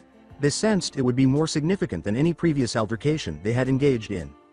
Even defeating Leon, a classmate of Gray's, and his friends in their most recent match. After returning with her drink, Naruto took a seat beside his wounded companion. "How's it coming along?" "Fine. We've got enough lacrimas stockpiled to take out the entire city if we wanted to. I don't know why Gramps had so many in storage," Kana replied. "It's weird too. A lot of them are really old and outdated, And I mean, before Gramps was alive, outdated. It's like fairy tales been stockpiling them for something over the years. Naruto gestured to the guild basement and said, I suppose it was for something like this. Before taking a sip of her drink, Kana hummed in agreement. She caught his attention by saying, Naruto, be careful.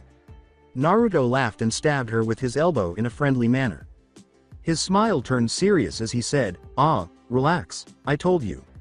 Last time was just a fluke. As he recalled his friend's worried expressions following Loke's assistance in getting him out of the guild, he thought, I'm going all out as soon as we get there. There won't be a repeat of last time. Loke's expression worsened upon realizing the extent of his injuries. They rarely realized how hurt Kyuubi was, and for good reason, because of his chakra. Sometimes his temper and protective nature overcame him, despite his best efforts to use his head in battle and steer clear of a full-on brawl. Despite being aware that Gajeel was Phantom's ace, he entered the battle and engaged in a scuffle before using Dragon Force. Not now. He was going in full force, and if necessary, he would bring the damn guild down on their heads. After examining his face for a while, Kana seemed content with what she saw. She drained her drink and shot him back, stronger, of course. After giving it some thought, she said, give those Phantom bastards a hit from me, yeah? And a ton for the alcohol. Naruto responded with a joke, what else would I hit them for? He took their mugs, which were empty. I'll see if I can sneak us another round. Myra's been regulating what's left and she threatened to cut us off. Bitch. I'll give you a round on me if you say that to her face. Kana gave a snort. She wrapped her cast and said, no thanks, I've already got enough broken bones for this week. She returned to her work, saying, damn thing's such a pain. What the hell are you guys doing? Don't stack them that high. I turned my back for a second. Naruto laughed as he left, relieved that his friend wasn't too upset about having to stay behind. All he could hope was that it would go as smoothly as she had feared. Makarov glanced back at his brats as he stood at the guild's gate. At the front, Gray, Loke, Elfman, Mira, and Kana watched them go. Half of the guild's fighting forces were inside, ready to defend the guild from any of Phantom's ploys and waiting for their return. With the other half of Fairy Tail's forces fully armed, Naruto, Natsu, and Urza were standing directly behind Makarov. They were on their way to deal with Jose and his crazy guild war scheme. He had to deal with the repercussions of his decisions. We're going. Stay on guard. This may be a distraction in order to attack the guild while we are gone, but we won't fall for it. I'm trusting Fairy Tail to you five while we're gone. Makarov said with an authoritative voice. Unconsciously, the five stood up straight in front of the small elderly man, whose words appealed to their sense of obligation and protective nature. Makarov's face was filled with a toothy smile that was not quite happy. It made them think of a predator snarling. The air crackled with tension as both sides erupted in agreement. We'll be back when Phantom's in ruins. The crowd parted in front of Makarov, who turned around and moved through it. Behind him, Naruto, Natsu, and Urza lined up, and Fairy Tail started to march. Let's go, everyone. To Phantom Lord. The main guild of Phantom Lord, the mages of the Phantom Lord, were celebrating Gajiel's triumph over Naruto and going about their daily lives. They were happy to see one of their more powerful members be taken down a peg because they detested Fairy Tail. The cherry on top was the harm he inflicted on their guild. With a loud boom, the guild's doors were thrown inward, interrupting their enjoyment. Makarov was standing in the doorway, Urza to his right, and the two dragon slayers on either side. Before he spoke, the short man's thunderous glare hushed the room. Bring me Jose. Makarov's power was palpable to the mages. In contrast to the man's demeanor, it was a suffocating presence that held the promise of pain and violence. The only signs of the anger he was suppressing were the clenched fists and the veins on his forehead. Master Jose ain't here. He said he'd be out, said one courageous mage. The man swallowed hard as Makarov narrowed his eyes at him. Really? He asked, lifting a hand toward the ceiling and using magic to blast a hole through it. Jose, get down here. Makarov.san. The first time we see each other in 6 years and this is how you greet me. A quiet individual responded. A tall man with shoulder-length black hair and a thin mustache emerged from the hole. Over a simple collared shirt with his Wizard Saint medallion pinned in the center over 2 ribbons, he wore a bright purple coat with a high collar and 2 ornaments that resembled bat wings. On top of it all was a big pointed witch's hat bearing the emblem of Phantom Lord. He was wearing loose dark red pants that hung down to a pair of pointed shoes with fluffy balls on the end. How rude. Makarov did not respond to Jose. After he punched Jose with his Titan magic, his form flickered out of existence. Thought projection. Where are you, coward? A battle between two of the wizard saints would be a tad too destructive for my tastes, especially in my own guild. Jose grinned at Makarov. I'd prefer to avoid it at all costs. Besides, what reason would we have to fight? When Makarov reached titanic proportions, he erupted in magical power. He roared through the guild, "You and yours have spilled the blood of Fairy Tail. Do not think that mere words will end our wrath." Jose just sneered as the Phantom Lord mages watched in horror as Makarov displayed his power. You know the rules, Makarov. You would start a guild war over a little scrap? The man seemed even more infuriated by Jose's remarks. Makarov then stopped using magic and shrank back to his normal size. You brought this fight to us, Jose. Don't think for a second that human laws will save you from this monster. He said. He turned away from Jose and started to move in the direction of the door. The Dragon Slayers became alert at their names. Urza, you're in charge. Naruto, Natsu, they said. Light them up. Both of them took deep breaths and their faces lit up with vengeful smiles. Poison Dragon's breath. Fire Dragon's roar. For a moment, the guild was filled with a purple mist, but then Natsu's flames ignited it, and everything exploded like a gasoline-covered dead tree. Makarov scowled at Jose's fading form through the flames. The Master of Fairy Tail said, "Get ready, Jose." He then gestured to the mages who had been waiting outside to attack the unfortunate phantom mages. He was so sure of his children's victory that he ignored the cries of battle behind him. Makarov got up in the air to get a better view of the fighting and used his senses to locate Jose's hiding place. He only had to look a short distance to locate Jose living in the Phantom Lord headquarters, which is located just outside of Oaktown. Makarov took off to face Jose and put a definitive end to the guild's conflict. When the Fairy Tail mages returned inside, they were shocked to see that the entire fire that Naruto and Natsu had started was floating in midair as a massive fireball. A young man with black hair on the left and white on the right was underneath it. His hair was styled in a topknot, and a black bar ran horizontally across his face, which was divided into 3 parts. Wearing a red, orange gi with a matching fur collar held in place by a black belt that held a katana at his waist and matched his pants and boots, he was dressed in a ninja-like manner. His arms and sides were covered in fishnet mesh, and one arm was held upward with 2 fingers outstretched, seemingly controlling the flames. Before launching the fireball at them, he made fun of them, saying, "Fools! Don't you know that fire is useless against Totemaru of the conflagration?" Except for Urza, who racked up her Flame Empress armor and cut through the fireball, the mages were compelled to disperse. Angry that someone had the audacity to use his own fire against him, Natsu hurried Totemaru with a shout of, "Bastard!" The fire mage smirked at him and shifted his hand, which made Natsu punch himself in the face. "I am a member of the Element 4, manipulator of the fire element. All flames in this world are under my control," he chided Natsu. The Dragon Slayer scowled at him and rubbed his jaw. Urza commanded, "Natsu, you're at a disadvantage, fall back." "No," Urza started to say, "this isn't the time," but Natsu interrupted her. "No, my flames are mine. No ninja wannabe is going to take them from me," he replied. Urza recognized the expression in his eyes and wanted to contradict him. She put on her favorite Heaven's Wheel armor once more and started to take down the Phantom Lord mages, saying, "Very well. I'll leave him to you." Before throwing a blue fireball at Natsu, Totemaru said, "You should have listened to your guildmate. You won't be able to beat me, Fire Mage. San, blue fire."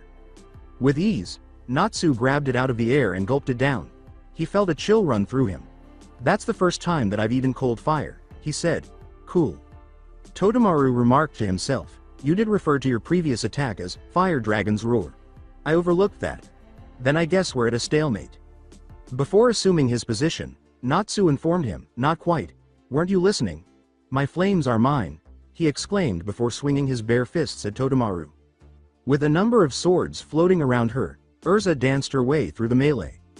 Where are Gajeel and the other members of Element 4? As she looked around the guild, she pondered. Even though Natsu was taking care of Totemaru, Gajeel hadn't appeared, so the elements of air, water, and earth still had to battle. To assume that the Iron Dragon Slayer was rendered inoperable by the battle with Naruto would be overly naive. The worst thing she could imagine was that he was fighting Makarov alongside Jose, but even if all 4 of them were supporting Jose, they would still lose. Makarov was powerful, and he could easily defeat them all with his fairy law if he so desired. She rushed over as soon as she heard a cry of distress coming from the other side of the guild. She saw a sight that infuriated her. Standing above the vanquished mages from both sides of the conflict, Gajeel had seemingly vanquished himself.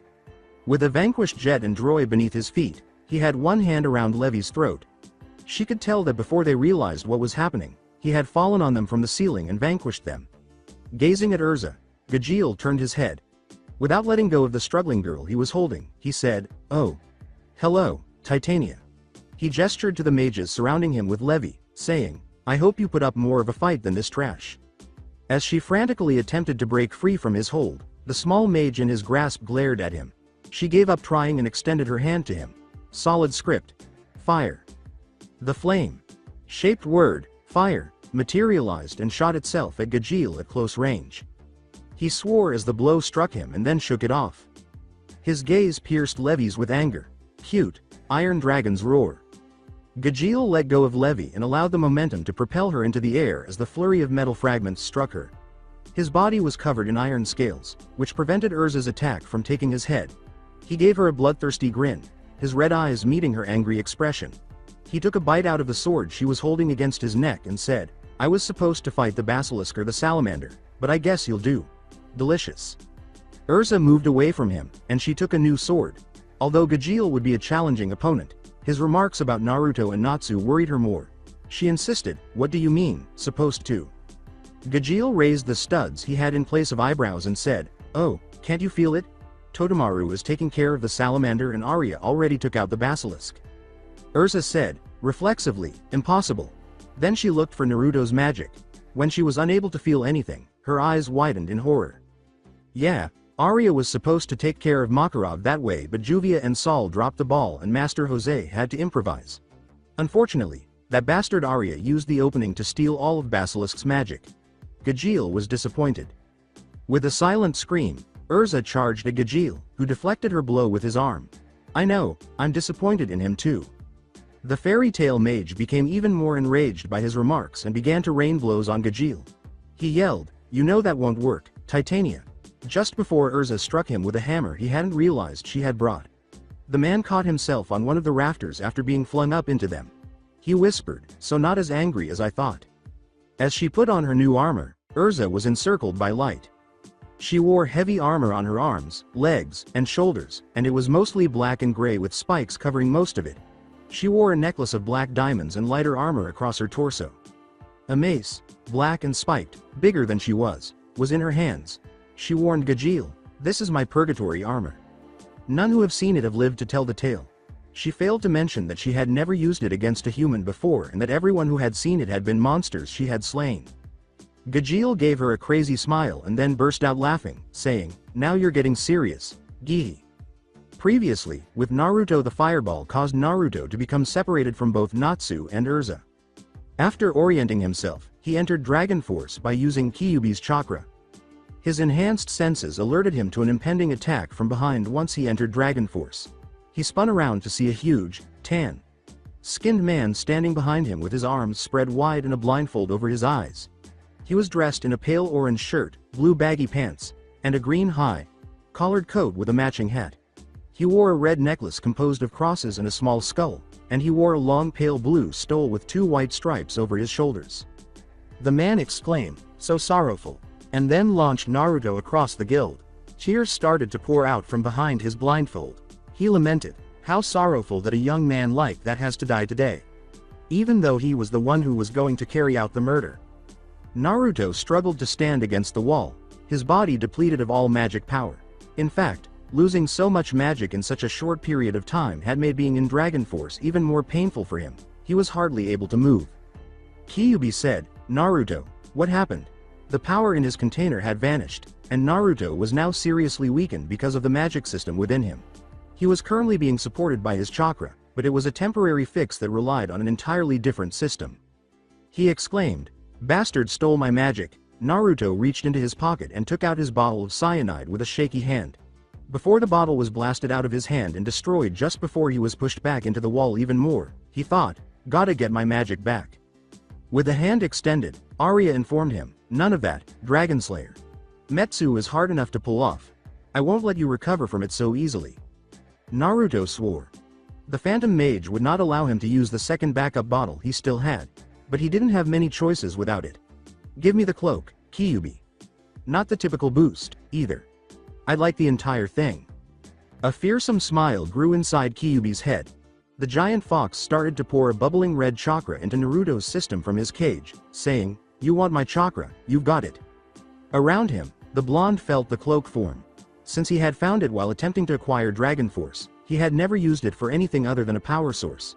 His lips turned black, his normally long canines grew even longer, his hair grew longer and shaggy, his nails turned into claws, and he stopped wearing shoes.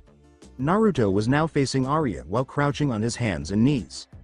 "What is that?" exclaimed Arya. "That's impossible, I took all of your magic." In a deep, distorted voice, Naruto declared, "This isn't magic. This is chakra." Leaping at Arya before the big man could catch up, he punched him across the room and in the face. "Let's go." Magnolia Town. With her eyes darting around and her hand on her key pouch, Lucy strolled through the streets. In order to be ready for any phantom attacks, they had made the decision to split up into pairs and start patrolling Magnolia. Sanji, Lucy's partner, had refused to miss the patrols in spite of his injuries. Additionally, according to his own words, he would not allow the lovely Lucy Quan to be left alone with a brute on patrol. Thus, she was on patrol with the flying perverted cat. For the third time, Lucy said, "Sanji, are you sure that you should be doing this?" "Of course," said Sanji. "My leg isn't as bad as Chan's, so I can manage." He continued. He walked along with his own crutch, ruining his argument. He was obstinately refusing to be carried by Lucy because he couldn't waste his magic on flying. He needed to think about his pride. Lucy gave him a suspicious glance, but the rain started before she could respond. She exclaimed incredulously, "No way. Rain while the sun is shining." Sanji wasn't doing much better next to her.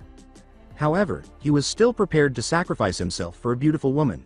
He landed his jacket on Lucy's head after soaring above her. "Use this, Lucy. Schwan." "Thanks." Lucy held the jacket over her head, but it only covered her head because of its size. She continued to get wet. A voice said, "Drip, drip, drop." A pale, skinned woman with an umbrella emerged from the rain. The woman's hair reached her shoulders and ended in a curl, and her eyes were blue. She wore a tall dark blue fur hat, high-heeled boots, and a blue coat that hung past her waist beneath a fur shawl with a doll-like item at the clasp. The woman paused in front of the two and said, "Yes, Juvia brings the rain." She inquired, "What do you bring?" Sanji sprang forward and knelt before her, his arm outstretched. He emphasized the last choice, saying, "I can bring you anything that you desire, madam. Money, fame, love." Surprised, Juvia gazed at the cat. She had never experienced such behavior from anyone before. Because of the rain that followed her everywhere, they always shunned her. She blushed slightly as she glanced at Sanji and stammered. The rain even started to lessen. Assuming that Juvia was embarrassed by Sanji's directness, Lucy apologized to her and used her foot to knock Sanji aside. "I'm sorry, he does that to everyone. I'm Lucy Heartophilia, and you are?" Juvia frowned. The cat was simply a pervert, then. She was familiar with his kind. When the rain became unbearable, they left after promising her everything. The rain pelted down even more forcefully as her face turned into a frown. She put the two on guard by telling them, "Juvia is a member of the Element 4. Juvia of the Deep. Juvia's mission is to capture Lucy Heartophilia. Sama."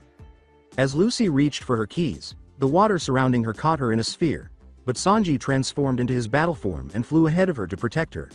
"Lucy!" exclaimed Sanji, startled, and tried to shatter the sphere, but was struck from below by a hail of rocks. Shit, more rocks.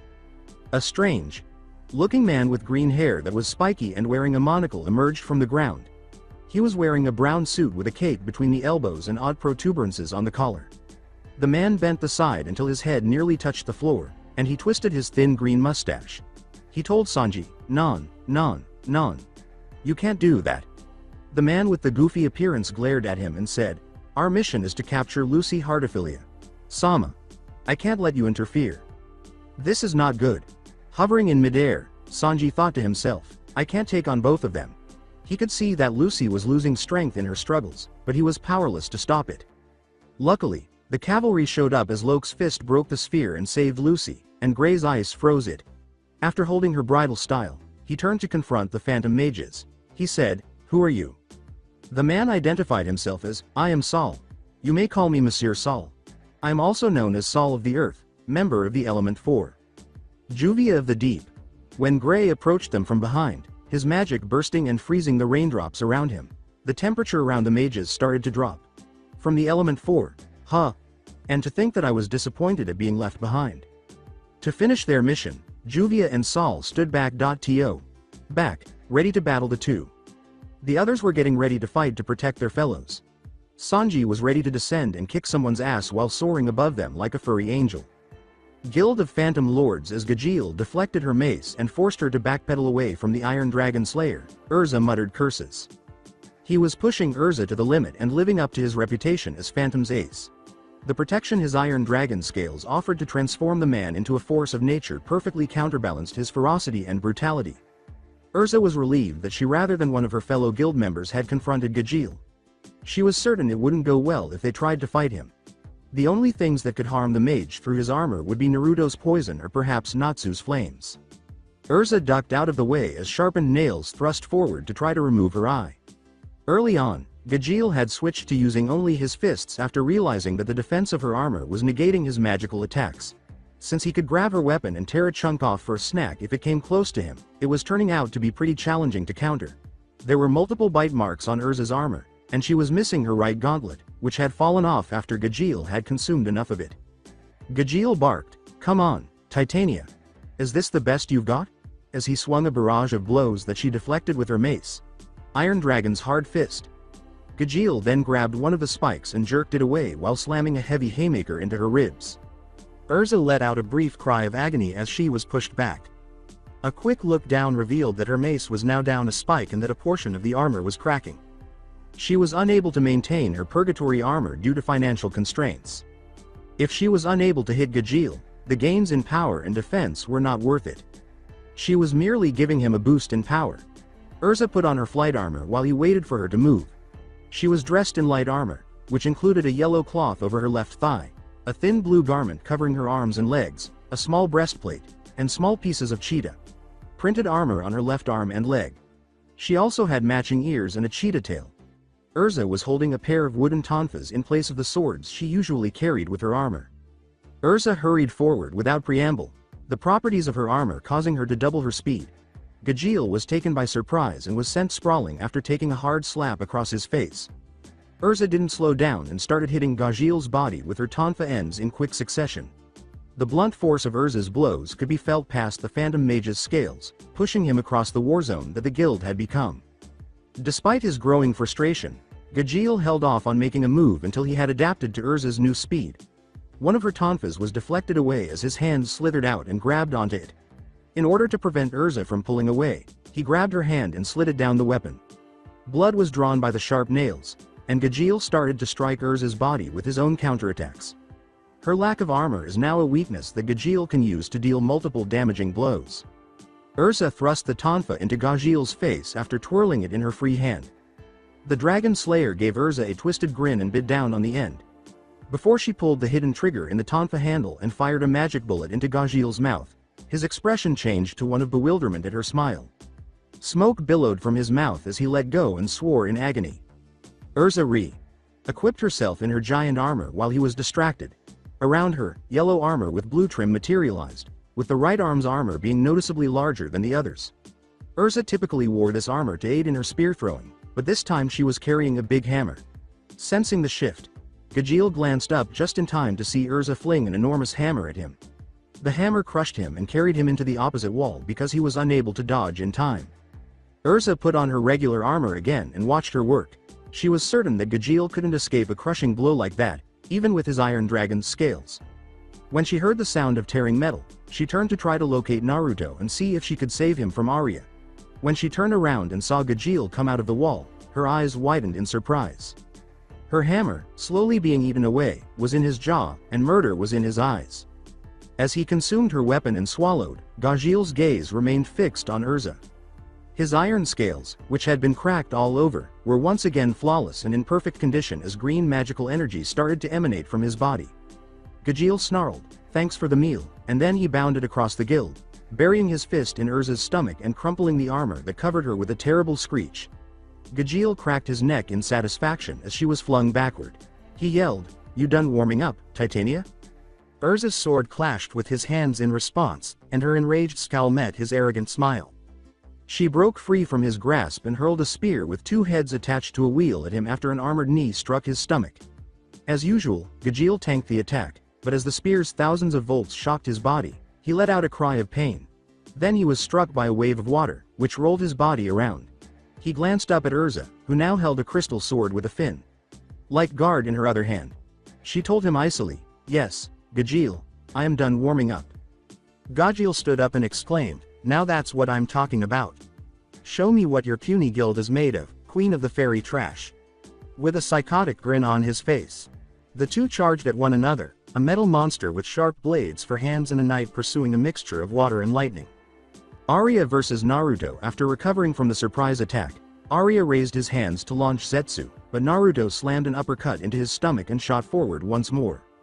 Naruto grabbed the taller mage by the neck and slammed him face first into the ground after he let out a burst of air and doubled over. Without letting up, the blonde started punching Arya's downed form repeatedly until it vanished. He raised his head abruptly and started looking around wildly. His nostrils opened, but even with Kyuubi's chakra boost, he was unable to catch a whiff of Arya. It was difficult for him to focus on anything but punch Arya until he stops moving, because of the intensely negative feelings that were taking over his thoughts. It was probably not the best idea to use his chakra cloak for the first time during a giant battle. Naruto dropped his air form as Arya reappeared above him. Glaring down at the Dragon Slayer from behind his bandages, he wiped a trickle of blood from his chin. His new fox-like appearance must be due to the chakra he claimed to be using, but it also seemed to make him rely more on instinct than reason. This would be helpful to him. Arya started to launch his airspace at Naruto after raising his palm in the air. Naruto was on the ground when he felt an explosion hit his back, knocking him forward. When he turned to confront his assailant, he was struck by more explosions. Once they had calmed down, Naruto glared up into the rafters and shook his head in exasperation. Up there, he could see Arya's bulky figure hovering, and the sight of him infuriated him. He leapt aside and started to scramble on all fours up the wall. He was hit by Arya's magic once more, but Naruto managed to dodge the blows because he could now see his location. With his fist cocked, he lunged at Arya, ready to swing a vicious haymaker, but was knocked away by Zetsu. Naruto landed on one of the rafters after flipping in midair. He glared up at Arya and managed to hold on with one foot and one hand. He wanted to run up there and beat his face in, but he was starting to think more clearly now that he was getting used to feeling angry. He couldn't keep running at him while attempting to punch him in the face but failing. This required the fairy tale mage to use his head. He would need to exercise caution because Arya was able to use long-range magic that produced explosions.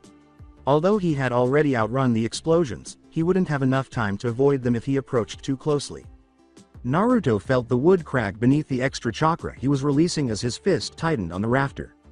He had an idea when he saw the mark the chakra had made in the rafter. Naruto started to dash up and around Arya's rafters. The big man watched in disbelief as Naruto's speed continued to rise and he started to transform into a red blur. Naruto kept pumping his hands and feet with more and more chakra. The tree climbing exercise would launch him off if he used too much chakra, so he reasoned that if he did it intentionally and angled himself properly, he could use that force as a boost. The drawback was that the speed he was using was actually too fast for his eyes. Luckily, Arya was ripe for the picking and hadn't moved. Naruto suddenly turned at one of the rafters and threw himself at Arya, using his chakra to shatter the rafter behind him. Arya was struck by the red blur, which sent the two of them hurtling into the guild floor. Naruto put both of his hands on Arya's chest and directed his chakra into them, treating her like a tree. Before he could get better, he naturally overloaded it with chakra, and when it exploded, Naruto was pushed back and Arya was pushed even further into the earth. Arya spat out blood and coughed in agony in the crater. With those final attacks, the blonde bastard had caused some significant damage, and he was furious. When Arya tore off his bandages, his dark eyes and their peculiar, glinting pupils were exposed. How sad, he thought to himself, that the basilisk's life ends here. Naruto stood up again and sensed the magic energy coming from Arya's place. The big man looked like he was about to put an end to it.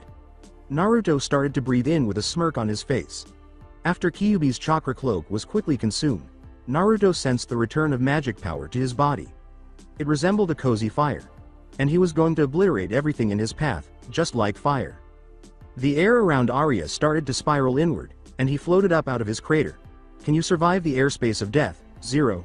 He asked, clearly doubting Naruto's chances, as he held out his hands and golden light particles began to drift in his direction. Secret Dragon Slayer Art, Toxic Overflow, Sludge Wave. Naruto gathered poison around his arms and pushed forward, his only reaction being to crouch low and gather his poison. His hands ejected a lot of purple poison in a steady stream that rolled into a wave. The magic quickly engulfed Arya's airspace, and then the man himself. With a sickly pallor to his skin, Arya lay unconscious against one of the guild walls after Naruto's attack was over. Naruto exhaled a sigh of relief and let his hands drop. The mage found it strange to depend solely on his chakra in that way, even though he had been able to use Kyuubi's chakra cloak. Even though it was cool to overload his chakra to launch people, he couldn't see himself using it in that way anytime soon. Naruto went off to find his friends and crack some phantom skulls after hearing the sounds of fighting and remembering that he was still engaged in combat. Hopefully, one constructed from scrap iron will be among them. Magnolia Town Loke yelled, "Sanji, take Lucy back to the guild." And then hurled Lucy into the air. With his rings gleaming, he hurried forward, sure that the cat would pay attention. He punched Juvia in the face while cocking his fist back. When she didn't attempt to dodge, he was momentarily taken aback, but his body followed as his fist passed through her face. When he regained his equilibrium, he exclaimed, "What the hell?" He pivoted and observed the water swirling and reshaping into the phantom mage. She told Loke without a word, "Juvia is a water woman.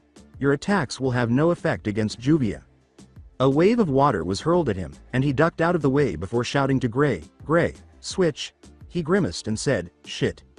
After blocking Soul's attack with a wall of ice, the dark-haired man turned to look at Loke.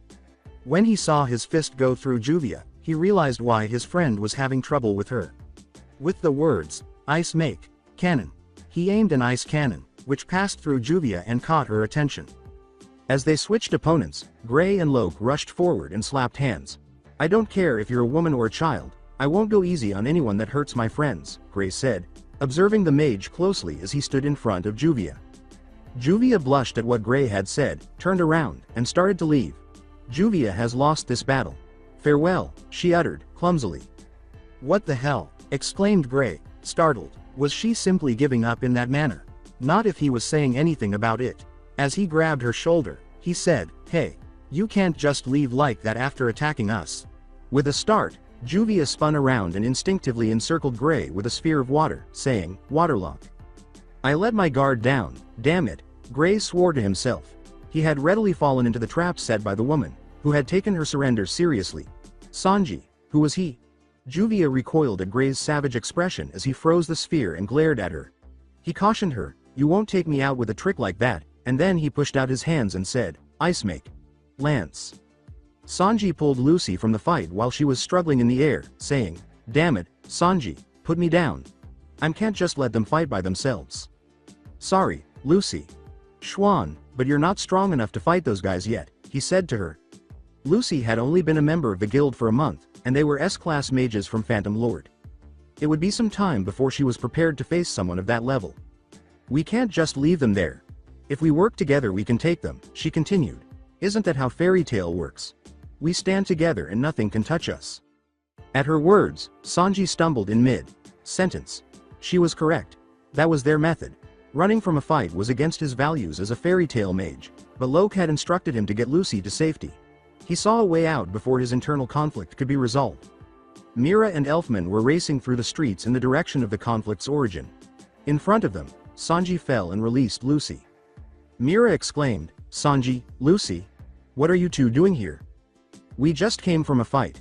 Lucy is being targeted by Phantom and Gray and Loke are holding off two of the Element 4, Sanji quickly clarified. "Lucy.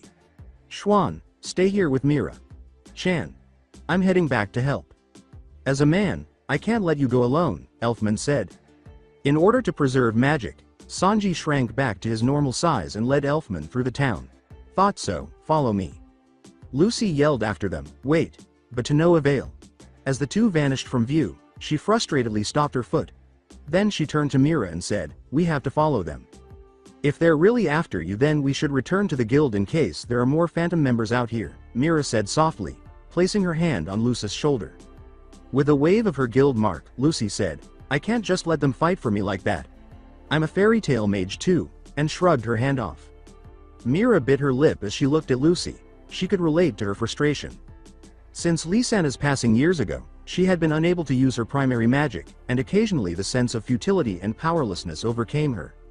Mira emphasized that Lucy's eyes glowed with those same emotions, albeit not as intensely. She would hold herself responsible for everything that happened to the others if she didn't fight. Mira wasn't certain if any of them were on the same level as the Element 4, but Gray and Loke were powerful, and Sanji and Elfman weren't. After deciding, the S-class mage straightened her shoulders and said, Okay, let's go. Lucy's expression brightened as she said, Thank you so much, Mira. She gave her a quick hug of appreciation and started to lead the way, saying, Follow me, I remember where it is. As soon as the two managed to get to the fight, they were confronted by a terrifying scene. Since none of the others could use their magic on Juvia, Gray was fighting her alone. Gray's shirtless body was covered in multiple burn marks after the water mage brought her water to a boil. The other three were struggling against Soul's hit dot and dot run strategy across from them.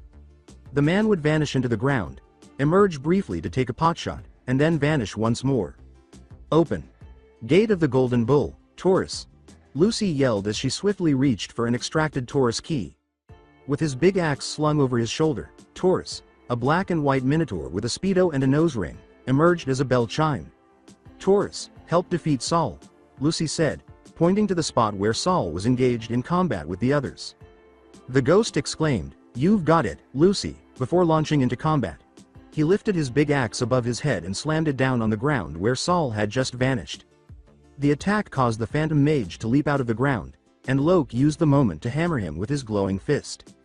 Surprised and shocked by Taurus's appearance, the ring mage turned to look at him and noticed Lucy and Mira watching them from the alley entrance. Fuck, Sanji was supposed to have taken Lucy to safety.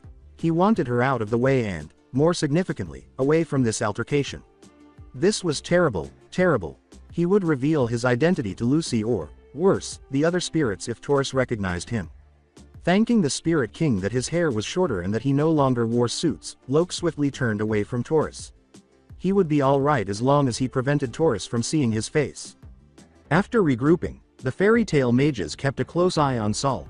Elfman told Taurus, Thanks for the assist. You're a real man.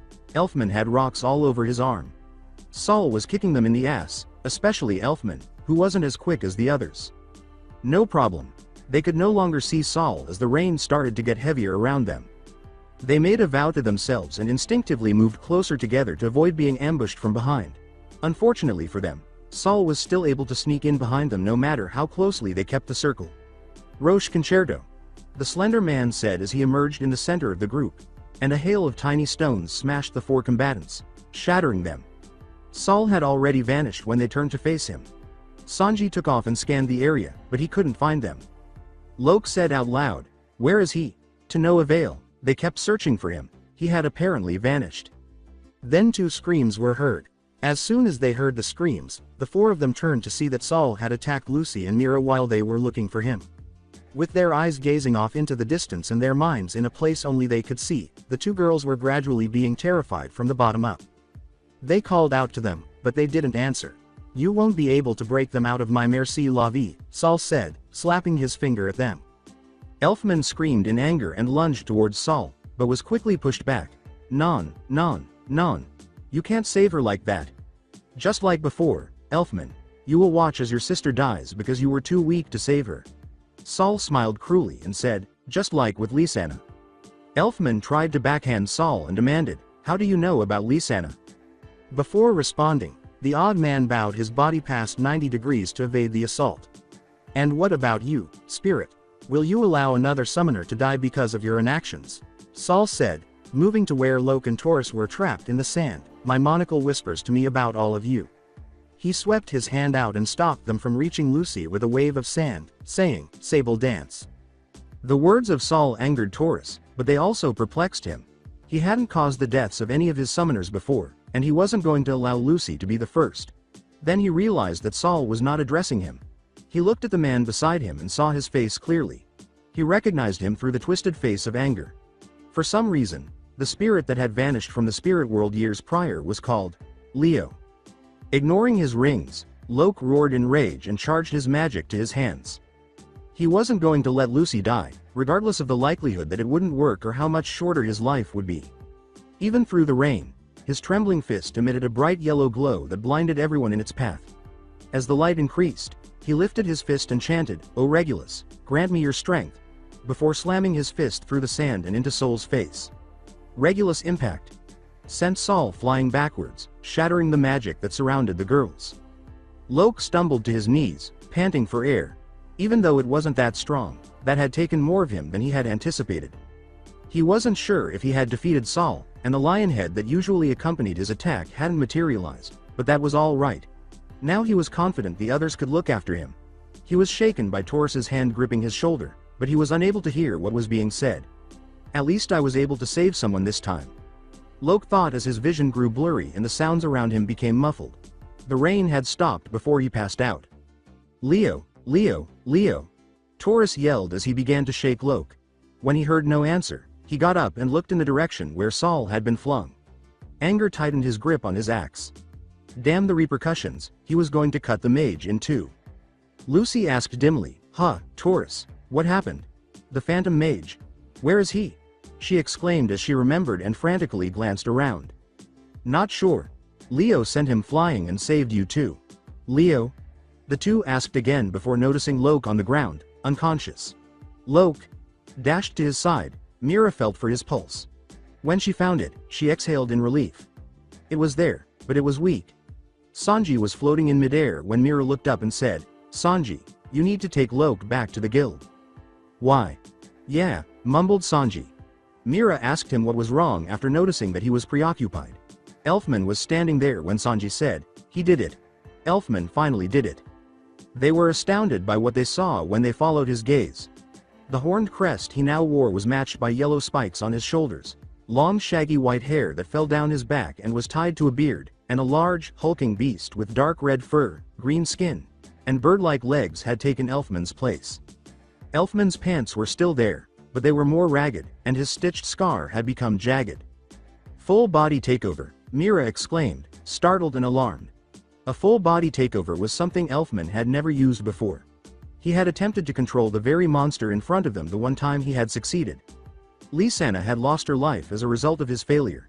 "Elfman, are you in control?" No one answered. Mira watched anxiously as the beast finally stopped on Sol's fallen form and turned to face the mages who were standing there. He stumbled over to where Sol lay, hesitated for a second, then slammed his big fist into the phantom mage's prone body. As it battered the unconscious man, the beast started to build up a rhythm. The others watched in horror and shock, powerless to stop Elfman's transformation into a monster.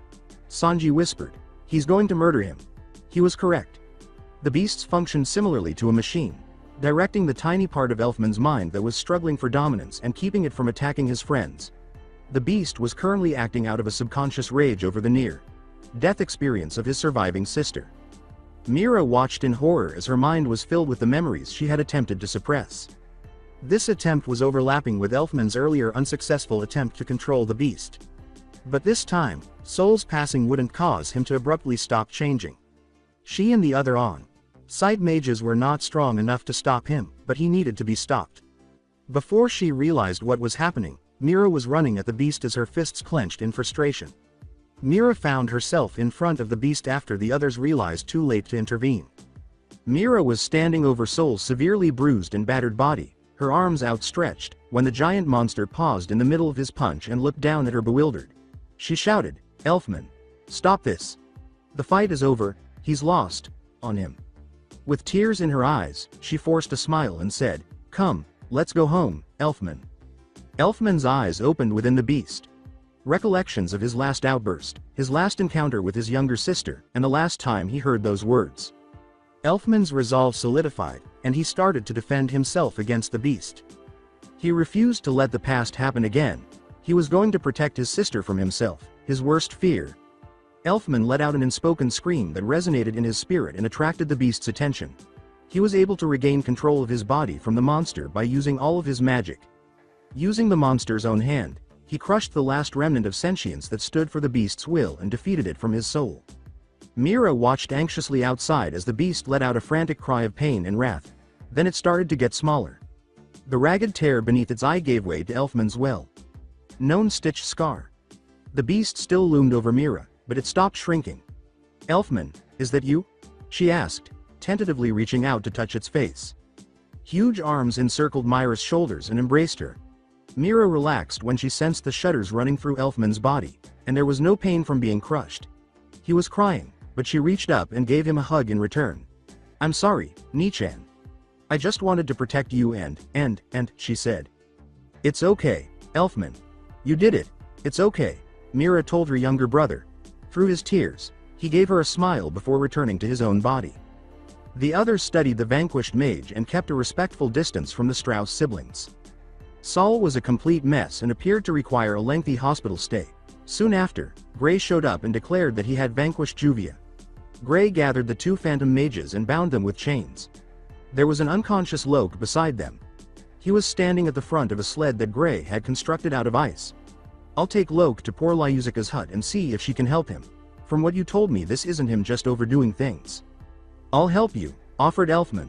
Loke showed he's a real man after beating Saul with one hit. "Right. Let's go then," said Gray, nodding. Lucy looked around anxiously and cautioned them, "Be careful. There might be more phantom mages out there." Shivering and terrified, she recalled what Soul's magic had revealed to her. The mages of the Phantom Lord were bad news. "Got it." Mira, Lucy, and Sanji returned to the guild without any problems after the two of them left. Lord Phantom Gajeel wiped blood from his chin and panted heavily. He frowned at Urza and spat out what was left in his mouth. After the bitch began using elemental attacks, things took a turn for the worse. Even though he was soaked, tiny sparks of electricity continued to fly across his body. Several tiny pieces of his iron dragon scales were missing, and they were cracked. Urza, on the other side, didn't look much better. Soon after, her sword had been smashed and her spear had been snapped in two. She was breathing as heavily as Gajeel, and her body was covered in bruises and scratches.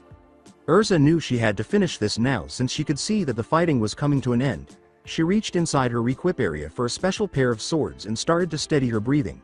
She only drew her favorite swords when absolutely necessary. Urza's hands suddenly held twin katana, each with a gold hilt and two edges. Urza turned to face Gajeel and lowered her center of gravity, saying, "This is it. I will end this fight now." "I'm not going down so easily, trash," Gajeel spat out in mockery at her statement. He twisted both arms into ragged-edged swords that spun like chainsaws. With his arms out to his sides, Gajeel charged forward and yelled, "Die, fairy tale trash." Urza calmly inhaled and concentrated. She struck her just before Gajeel could reach her, who was rapidly closing the distance between them. Her swords moved in a streak of light as her brown eyes snapped open. After passing one another, both fighters came to a halt. The blades of Gajeel's arms broke, and blood poured from the wounds on his chest. "How?" he croaked as he fell to the ground and struggled to glare at Urza. Urza turned to Gajeel and threw down her swords. She waited a moment before speaking, "Because I fight for my friends while you only fight for yourself. You see everyone around you as trash and because of that you are alone, but when I look around I see Fairy Tail, my friends and family. Gajeel, you are just a single iron bar that makes up your guild. Even if you are the strongest bar there is still only one of you. Even if we are weaker, the bonds of Fairy Tail combine to form one great steel structure. That is how you lost, because you attacked Fairy Tail and one of its members. On their behalf I've cut you down with 2 strokes, one for each of them." She watched as Gajeel's eyes began to droop and finished before he fell unconscious. "Remember this lesson well, Gajeel. No matter how strong you are you will always amount to just that single iron bar if you don't change." Urza looked up through a hole in the guild building and noticed a flashing of light and felt a warm and comforting feeling that she had felt only once before. "It appears that Master has finished his fight as well," she said with a nod.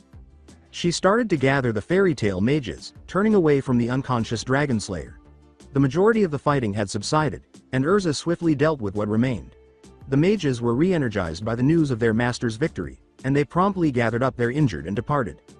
The only remnants of Phantom Lord's main guild were the battered and dispersed phantom mages that littered the destroyed structure. A man entered the guild without anyone noticing him. He was wearing a dark blue cloak with the hood up, loose ill-fitting trousers, bandages on his arms and legs, and a bag with multiple staves strapped to his back.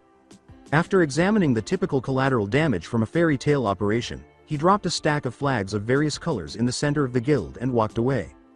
The unsettling scene of all the flags from Phantom's branch guilds being carried away by a gust of wind and dispersed throughout the guild in a manner reminiscent of the mages themselves would have been visible to any mages who had been awake at the time.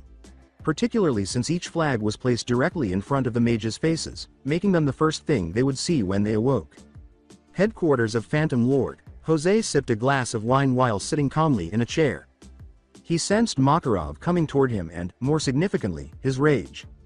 Cracks appeared on his glass as he was unable to fully control his anger at his previous humiliation, which brought back memories of the incident from 6 years ago. Now, though, that was irrelevant. He put his wine down and eased himself back in his chair. When Makarov arrived, the building shook with tremors. The guild master's face lit up with a smile. It would be different this time. He would establish Phantom Lord's dominance over the newcomers at Fairy Tale. Makarov yelled, "Jose!" as he destroyed the big doors that were unlucky enough to stand between him and his target. Makarov's forehead was throbbing with veins, and the decor in his path was destroyed by the magic power he was unconsciously releasing. Makarov's anger was not lessened by the expression on Jose's face upon his arrival. Jose asked pointlessly, "Hello, Makarov, won't you come in?" To calm himself, Makarov inhaled deeply several times in silence. Jose should be handled carefully because he was still one of the 10 wizard saints. He was furious with the flyover here, but he had to keep his cool. "You're risking too much to start a guild war over the title of the strongest guild. What's your play?" Makarov asked, taking a moment to collect himself. "Why are you doing this, Jose?" Even as Jose unleashed a purple tendril of dark magic that Makarov deflected with one hand, his smirk persisted. "It appears to me that you're the aggressor here, Makarov. You're the ones attacking my guild, and myself, in our own base. All because one of your precious children claims to have been attacked by one of mine and he wrecked your guild while defending himself. It appears that you're the one that's looking for an excuse to fight." Jose's insults caused Makarov's eyes to flash and one of his veins to throb. He couldn't give a damn about those that were directed at him. His anger was stoked by the slight directed at Naruto. His finger shot a fast light bullet that pierced Jose's shoulder. It would hurt like a bitch later, but not nearly bad enough to kill. "Don't you dare mock one of my mages like that in front of me. Have you forgotten my lesson from 6 years ago?" A frown replaced Jose's smirk. Once more, that damned incident. He responded by sending Makarov a dead wave. "That's ancient history, old man," he cried, even as Makarov blocked his attack. "You and your damn guild have gotten uppity since then." "Guildarts, Laxus, Mistogen, Urza, Mirajane," he said, punctuating each name with a magic attack that was easily stopped. "Your reputation spread like a disease. Phantom Lord has always been the best, but now Fairy Tale was held on the same pedestal. A shitty, trash-filled guild led by a decrepit old man that should have done the world a favor and moved underground years ago." Jose's teeth ground together. "You've been a thorn in my sides for years. But the final straw was when we were approached by a very powerful man with a very interesting request. To recover his daughter, Lucy Heartophilia, the newest mage of Fairy Tale. That's what made up my mind. The money of the Heartophilia company in Fairy Tale's pocket? That kind of funding would have finally given you greater power than me." Jose was overcome with rage and grasped Makarov with a mystical grasp. "That is a sin that I cannot forgive. That is why you will suffer." Makarov's body trembled in his grasp. A grin that split Jose's face stretched back his lips. Makarov realized his power now. 6 years ago, he was a different person. Jose still had a lot of room to grow, and it was now evident that the old man had long since reached his prime. The old man's lips moved, but Jose couldn't make out what he was saying. "What was that? Speak up, Makarov," Jose said, shaking his head. He wished to savor his greatest enemy's final words. "You started a war over a trivial thing like that?" "Yes. It was a great opportunity. Not only will I remove you fairy trash from Fury, but I'll get my hands on the entire Heartophilia fortune. Jude will pay through the nose to get his precious daughter back, and there isn't anyone strong enough to oppose us. The Heartophilia's resources will be Phantom Lord's resources." Makarov sighed deeply and closed his eyes. What a waste. Jose was incredibly strong, but the route he had taken was a huge letdown. When Jose said, "So you've accepted your defeat," he was misinterpreting Makarov's behavior. By God's grace, he would discover that he had awakened a sleeping giant. Makarov's magic power exploded, shattering the roof of the building and Jose's restraints. Makarov roared, "You are truly a fool, Jose. So blinded by your own ambition and grudges that you sacrificed your guild in an attempt for revenge," as the small man grew to enormous proportions and was surrounded by white lightning and light. He spoke with anger in every word. The magic in the air spiked, and Makarov straightened until he was taller than Jose. "Only fairy tale customs force me to give you time to repent. I hope you waste it like you've done with everything else today. You have until the count of 3, Makarov said, his hands extended at his sides as power grew between them. To act on perceived slights and poor information is a great folly, but to threaten one of my children to my face is the greatest mistake you will ever make, Jose. 1. While charging his own spell, Dead Wave, Jose yelled at Makarov, laughing, "You dare preach to me? You dare tell me to kneel before you as if you were my better? I am your equal. If there is anyone that should be kneeling here, it is you." 2.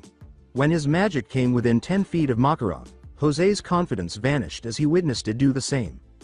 The mage felt small and pitiful in comparison as pure white eyes glared down at him. 3. Jose's fate was sealed when Makarov's hands slammed together. Fairy Law, activate. Everything turned white. Afterwards, Fairy Tail Guild, the mages inside Fairy Tail tensed at the sudden sound and movement, and the doors were flung open. After the initial attack by the Element 4 members, tensions were running high, and almost everyone had prepared a weapon or spell before the doors swung back to strike the wall. The first thing they saw was a huge, toothy smile. "We won," exclaimed Natsu. The response was immediate. Fairy Tail let out a cheer, and the two groups gathered in the center of the guild to celebrate. After the rationed alcohol was released, a triumph celebration quickly broke out. Makarov grinned from his customary bar seat.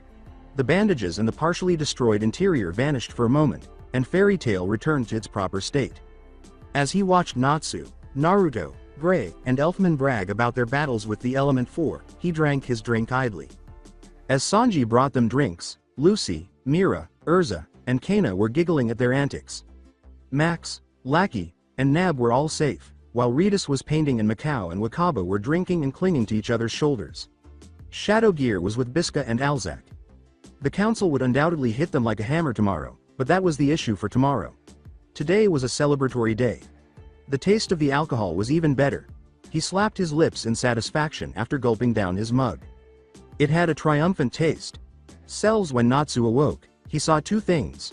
First, his head felt like it was being split in two, and second, everything was too bright. Undoubtedly consumed too much alcohol during the celebration party. Did being Kana feel like this? It makes sense why she was so irritable in the mornings. Natsu got to his feet and was shocked to discover that he was in a tiny prison cell rather than the fairy tale basement. What the hell? Naruto's voice said, "Nice of you to join us, Sleeping Beauty," and Natsu winced in agony. Hangover, damn it. Improved hearing, drat. The blonde was sitting on one of the beds, idly balancing some coins on his fingertips, when he turned around. "Seriously, I've been waiting for you to wake up for hours." Naruto. "What happened? Where are we?" moaned Natsu. "We are in a cell in Era under the Magic Council building. As for what happened, the Magic Council sent the Rune Knights to arrest Fairy Tail and Phantom Lord for having a guild war, and they rounded us all up and threw us in here while they try to figure out exactly what happened," Naruto clarified. Natsu was awakened by that. With a roar of indignation, he jumped to his feet, but he stopped when the echo caused his head to ache even more. From the nearby cells came a chorus of moans and grumbles, as well as some ambiguous "hut-ups. Wah." That would be the rest of the guild, Naruto claimed in response to the partially posed query. It took the Rune Knights so long to get to Magnolia that the entire guild was shit-faced when they arrived. They literally had to carry the guild out into the carts. He laughed as he recalled the incident. It went about as well as expected. Natsu speculated, "We kicked their asses in a drunken rage?" "Oh yeah. An entire guild full of mages coming off the high of fighting against one of the strongest guilds in Fury, all of whom were drunk off their asses. We kicked so much ass. They had to bring in more carts just for the Rune Knights. Urza was the worst of the lot. Did you know that she's an angry drunk?" The image of an enraged and inebriated Urza made Natsu shudder. Urza and alcohol seemed to be one of those things that were not meant to be together. How did they even manage to take her down? They didn't. She eventually drank so much that she blacked out. Naruto stood up and stretched out. "Long story short, if you weren't injured enough to justify getting put in the infirmary, then they threw us in here. Supposedly, Phantom is down the hall and on the other side of the holding cells. We're all supposed to wait in here while they get everybody's version of what happened. They're supposed to come and talk to us after they finish questioning Gramps and Jose. Naruto took out his lighter and ignited it. The Dragon Slayer greedily sucked down the flame as he held it out to Natsu. "How's it look?" Natsu inquired, his hangover completely gone. The grimace on Naruto's face said, "Not good. Jose'll try to paint us as the aggressors and Fairy Tail might go down for this instead of Phantom Lord." "That's bullshit," Naruto said. "Yeah, over their hungover guildmates' moans and curses.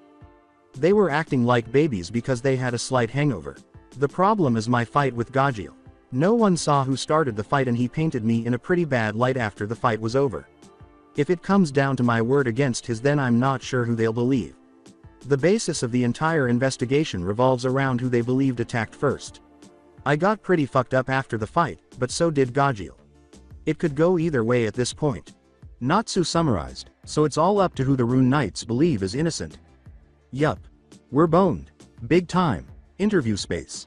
As he arranged his notes, the head investigator said to the short man seated across from him, "Master Makarov, thank you for being so cooperative during this investigation." Makarov lied through his teeth, "Of course. Fairy Tail has nothing to hide and we acted entirely within our rights to defend ourselves from Phantom Lord. I'm willing to answer any of your questions and I'll ensure that my guild members will as well." "Fairy Tail has nothing to hide." "Yes, I'm sure," the detective replied sardonically. His hand retrieved a recording lacrima from his bag. "That will certainly be a nice change of pace compared to all of the other times we've dealt with some of your more obstinate members." Makarov groaned when the reminder came. The Rune Knights and Fairy Tail had never exactly been on the same page, and that wasn't even considering what the council thought of the guild. "Now, let's start with the questions.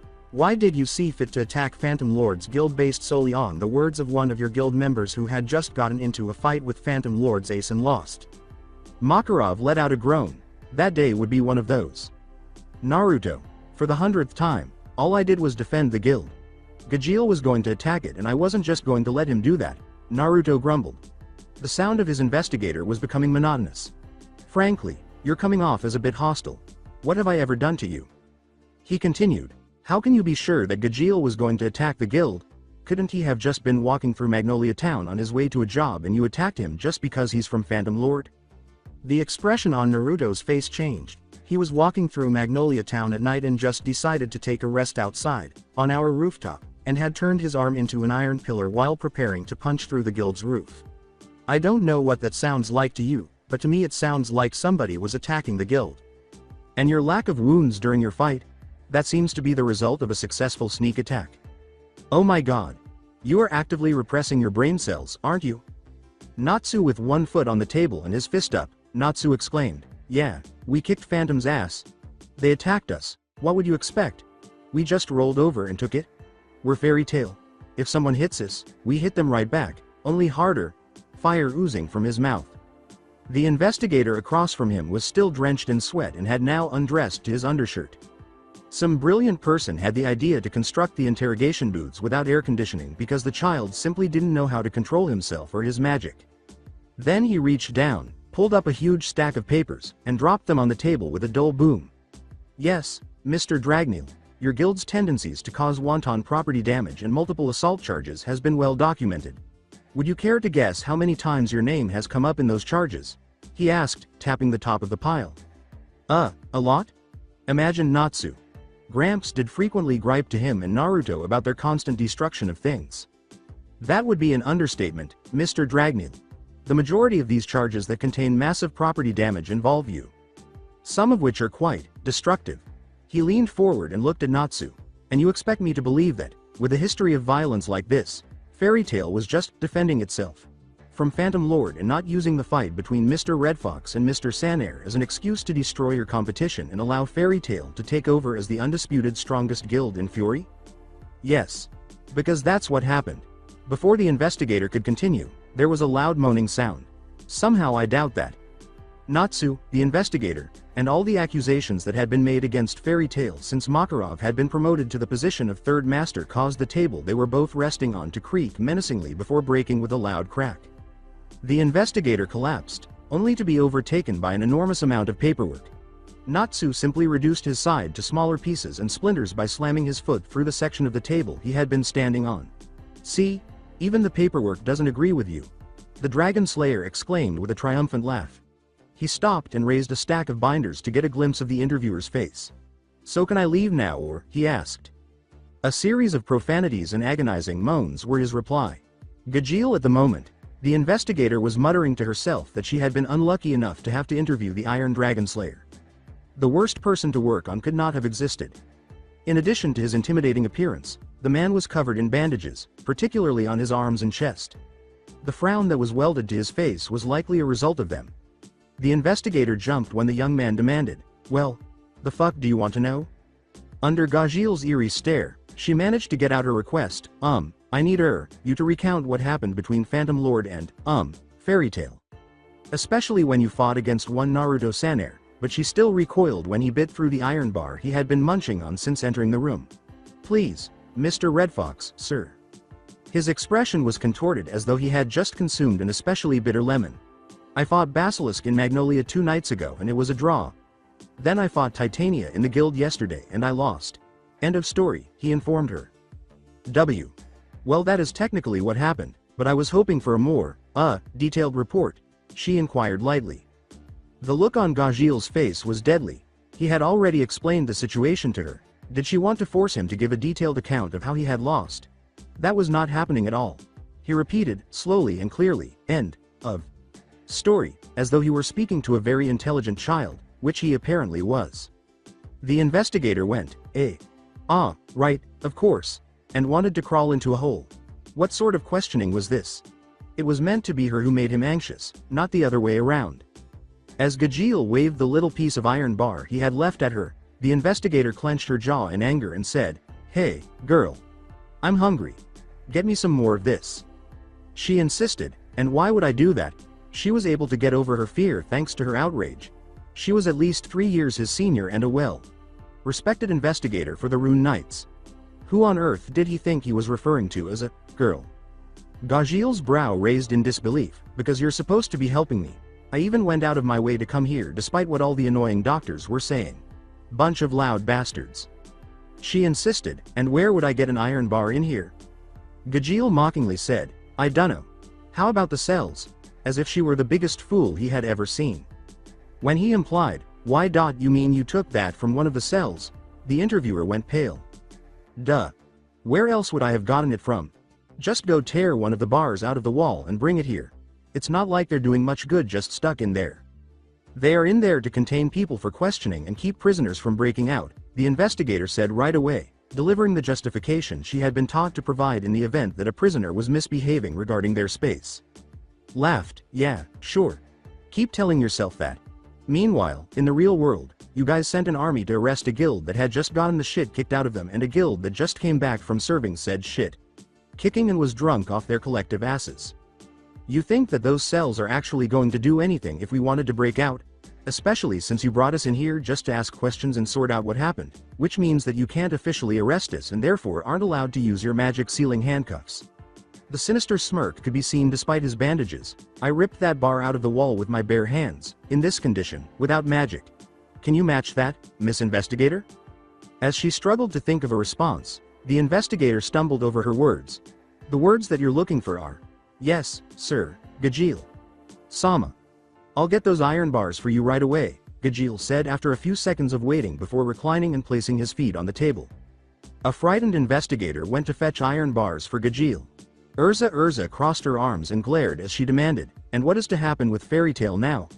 The investigator sitting across from her was trembling and perspiring profusely, and he had a strong suspicion that something was amiss. "We were well within our rights to defend ourselves. Phantom Lord struck first and we retaliated so that no one else in our guild would get injured. Were we wrong to do that?" "Well, no, but then why are we still here? Several of our members were wounded in the fighting and we still have repairs to make to the guild that Phantom caused, which we will be repairing at Phantom's expense since they are at fault for it. Write that down and ensure that it is carried out before their disbandment," she instructed. He reminded her, "Yes, ma'am. But the investigation is still ongoing and there is no confirmation that Phantom will be found at fault," adding that Phantom would be responsible for the repairs he made to the Fairy Tail Guild. And will Fairy Tail be compensating Phantom Lord for the damage to their guild? Urza's glare caused the man to perspire even more as a fist slammed onto the table. I see no reason that Phantom Lord will require a guild hall after their disbandment. Can you? After Urza relaxed her posture, he stammered out, why?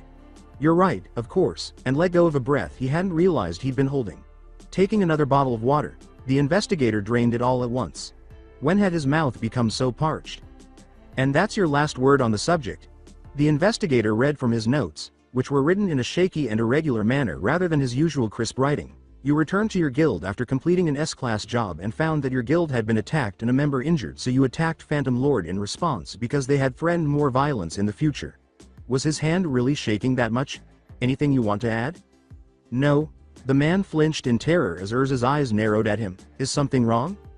Well, you see, we have no records of Fairy Tail excepting the S-class job for Galuna Island, he squeaked out, trembling.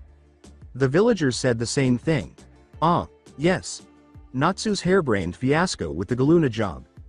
Damn him for his recklessness, Urza said, her eyes narrowing in challenge as she cringed inwardly. The council's issues with their job system are not Fairy Tail's fault. I'm confident you can send a representative to Galuna Island to verify our work if there are any problems. A curse that had hung over the island for 3 years was lifted with our assistance. A curse? Curiosity piqued as the investigator repeated. The island's residents thought they were gradually becoming demons.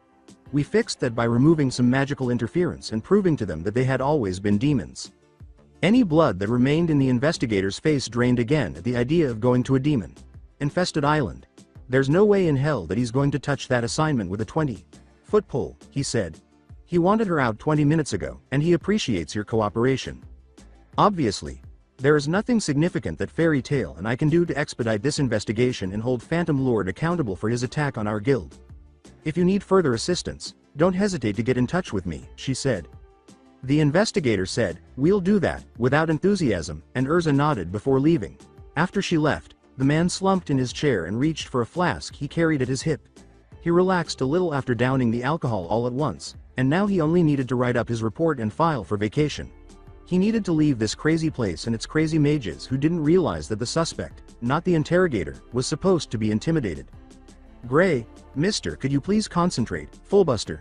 For what must have been the 100th time, the investigator begged, and put your shirt back on. What? Aw shit.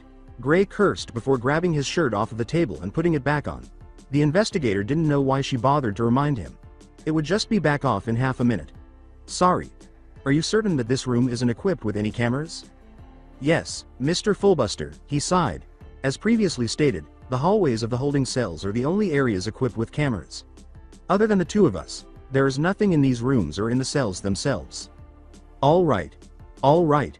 Gray seemed unconvinced, but he ignored the subject for the time being. What was the question again? The investigator slowly reiterated, your fight with Ms. Loxer, to ensure she had his undivided attention. Oh, I see. The woman in the water. She was strange. Talking nonsensically about rivals for love and constantly complaining about the rain. It was a strange battle, Gray remembered. The reason for the fight is more important to me. What took place prior to the altercation?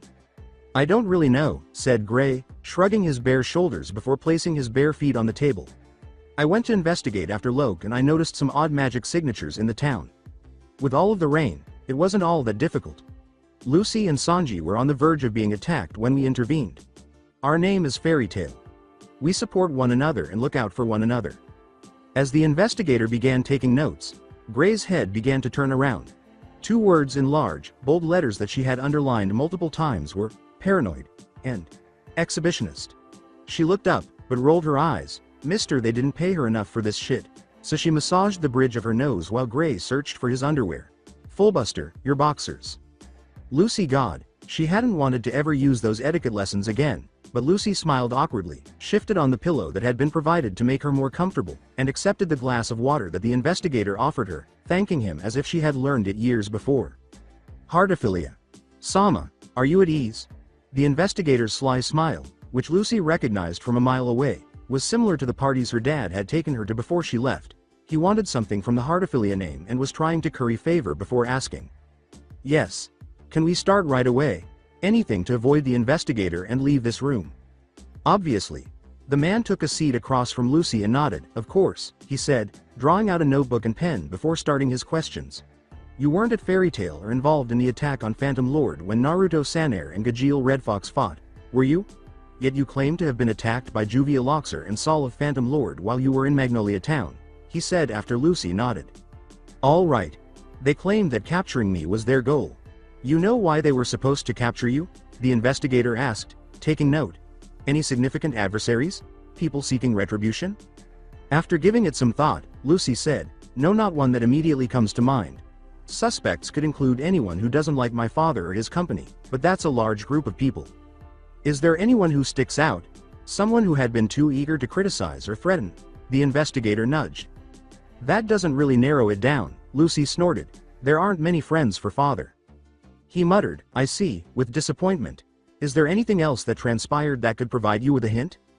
No, said Lucy, shaking her head. Gray repelled Juvia, and Loke defeated Saul. Yes. The extent of Saul's injuries was considerable. The investigator asked, Loke must be a powerful mage to defeat an S-class mage of his caliber. The Rune Knights were suspicious that the Ring Mage had defeated Saul, and because of the severity of the injuries, they had to send Saul to the hospital in Era rather than the infirmary like the others. Loke was reportedly being treated by Fairy Tail's personal physician back in Magnolia, and they had tried to get him back as well, but were pushed away by an elderly woman using her broom. It was a humiliating experience, and they all decided never to discuss it again. All those years of learning how to be a proper lady paid off, and Lucy flinched inwardly as she recalled Elfman's outburst, but she didn't show it. He suffered some serious injuries as a result of the difficult battle. He had to be taken immediately to Porlyuzica, Sans. All right. Your father will be alerted about your situation and he can come visit you until this situation is cleared up and provide you with legal assistance if it ends up being needed, the investigator said, getting up and gathering his belongings. They were not going to get anything more out of Lucy because she didn't know enough to bring anything damning against Fairy Tail, and it had been a long shot anyhow. No. The last thing Lucy wanted was for her father to find out that his only daughter had been arrested after running away from home. The less he knew about her, the better. I mean, it would be embarrassing if he learns about this and then Fairy Tail is cleared of charges, Lucy said, abruptly cutting the investigator off. It would waste his time and he's always so busy. Lucy watched the confliction in the man's eyes. Suspicion clashed with ambition. Should he contact Jude Hardophilia and inform him of his daughter's predicament or should he listen to Lucy? The blonde in question decided to kick it up a notch. Her lip lowered in a pout and she folded her hands together in her lap while using her arms to accent her breasts. She silently willed the man to fall for her sexiness. It hadn't worked out that great before, but damn it was going to work one of these days. Third time's the charm and all that. Can you please not call him, Mr. If he learned that I had been arrested, it would be extremely embarrassing. After a minute of silence, the man gave in and said, all right, miss. He gave her a wink, but his eyes were clearly not on her face. We'll keep this little incident a secret. Thank you so much. Lucy bowed to him. Lucy pumped her fist in her head, thinking, take that Natsu and happy. She was totally sexy enough to trick normal people with her good looks, though considering the kinds of people she hung out with these days, it probably wasn't that useful. No, she had to focus on the positives. This was a win. Savor it, damn it. She said this with as much fake cheer as she could manage, fortunately preventing him from seeing the enormous smirk on her face. Lucy was so engrossed in her inner monologue that she was unaware of the man until he grabbed her shoulder. She was jolted back to reality and was forced to smile and endure his gaze while being led back to her cell. Juvia, I'm grateful, Ms. Loxer. You'll be escorted back to your temporary residence and you'll be released shortly, the investigator said as he packed away his belongings. That's all we needed to hear. Really? The whole conversation between them must have lasted no more than half an hour. Juvia thought that this would take more time, the Phantom Mage said, startled. The investigator took a moment to look around before shrugging, reasoning that it couldn't hurt to tell her the truth. The truth is that this is mostly a sham, he said, gesturing for Juvia to approach. The majority of the evidence we require is already in our possession, and the Magic Council is not quietly advocating for Fairy Tail's conviction. They will use any justification to dissolve the guild. It appears that they will get their wish because of this. Juvia was thrilled to learn that Phantom Lord would not be held accountable for this incident, but then she started to consider the dark-haired, attractive man who had fought her in Magnolia, Gray, the man who had made the rain stop. Gray had stated that he was fighting for his friends and guild, and he would be devastated if Fairy Tail disbanded. Even if he were a free agent mage, he would not join Phantom Lord. Juvia came to the realization that she had two options. She could remain silent and allow Fairy Tail to disband and return to its former identity as the Rain Woman, or she could speak up and tell the truth about this job. What will happen to Fairy Tail after the trial? In an effort to delay the investigator so she could make a decision, she asked. The master will lose his position and be imprisoned, and the guild will be dissolved. Without Fairy Tail to keep them safe, some of the other members may also be arrested. It's not exactly known that guild completes tasks neatly. Juvia's hands clenched into fists as the investigator made his way to the door. It was either her guild, whom she had known and worked alongside for years, or the man who had finally stopped the rain.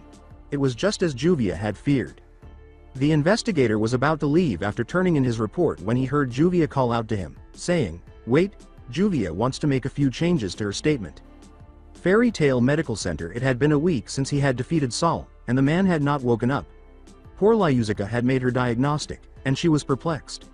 Although there was nothing physically wrong with Loke, it seemed as though his body had decided to fail on him, and there was nothing she could do about it.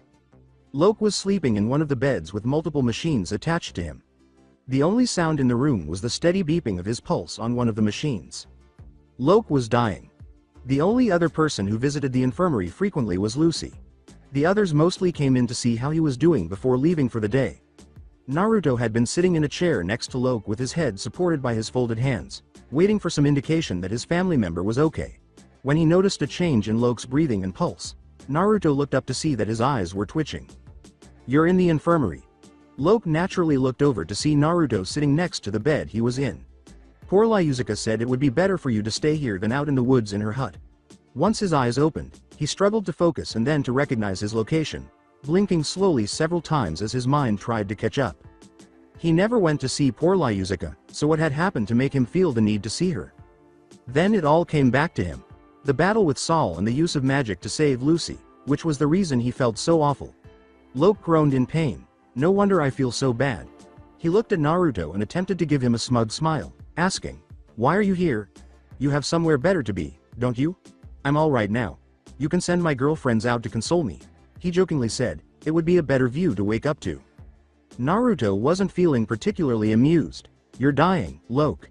As Naruto went on, "Your body is disintegrating, and poor Lyuzica doesn't know what's wrong with you. That was 5 days ago, and she gave you less than a week.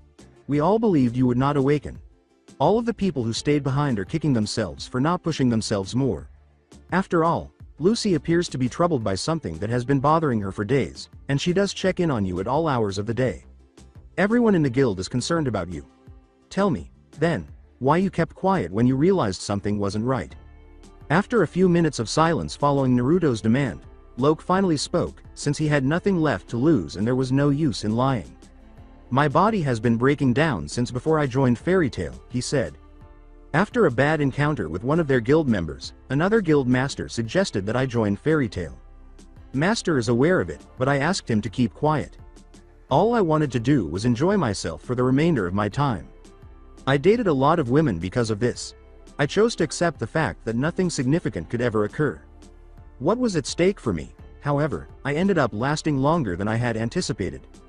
Before I realized I was in too deep, more than a year had passed. I had come to adore Fairy Tail and all of its inhabitants. They assisted me in bridging the gap I was unaware I had. What should I have done? One day, just get up and say, "Hey, guys. I haven't told you that I've been dying for the past year.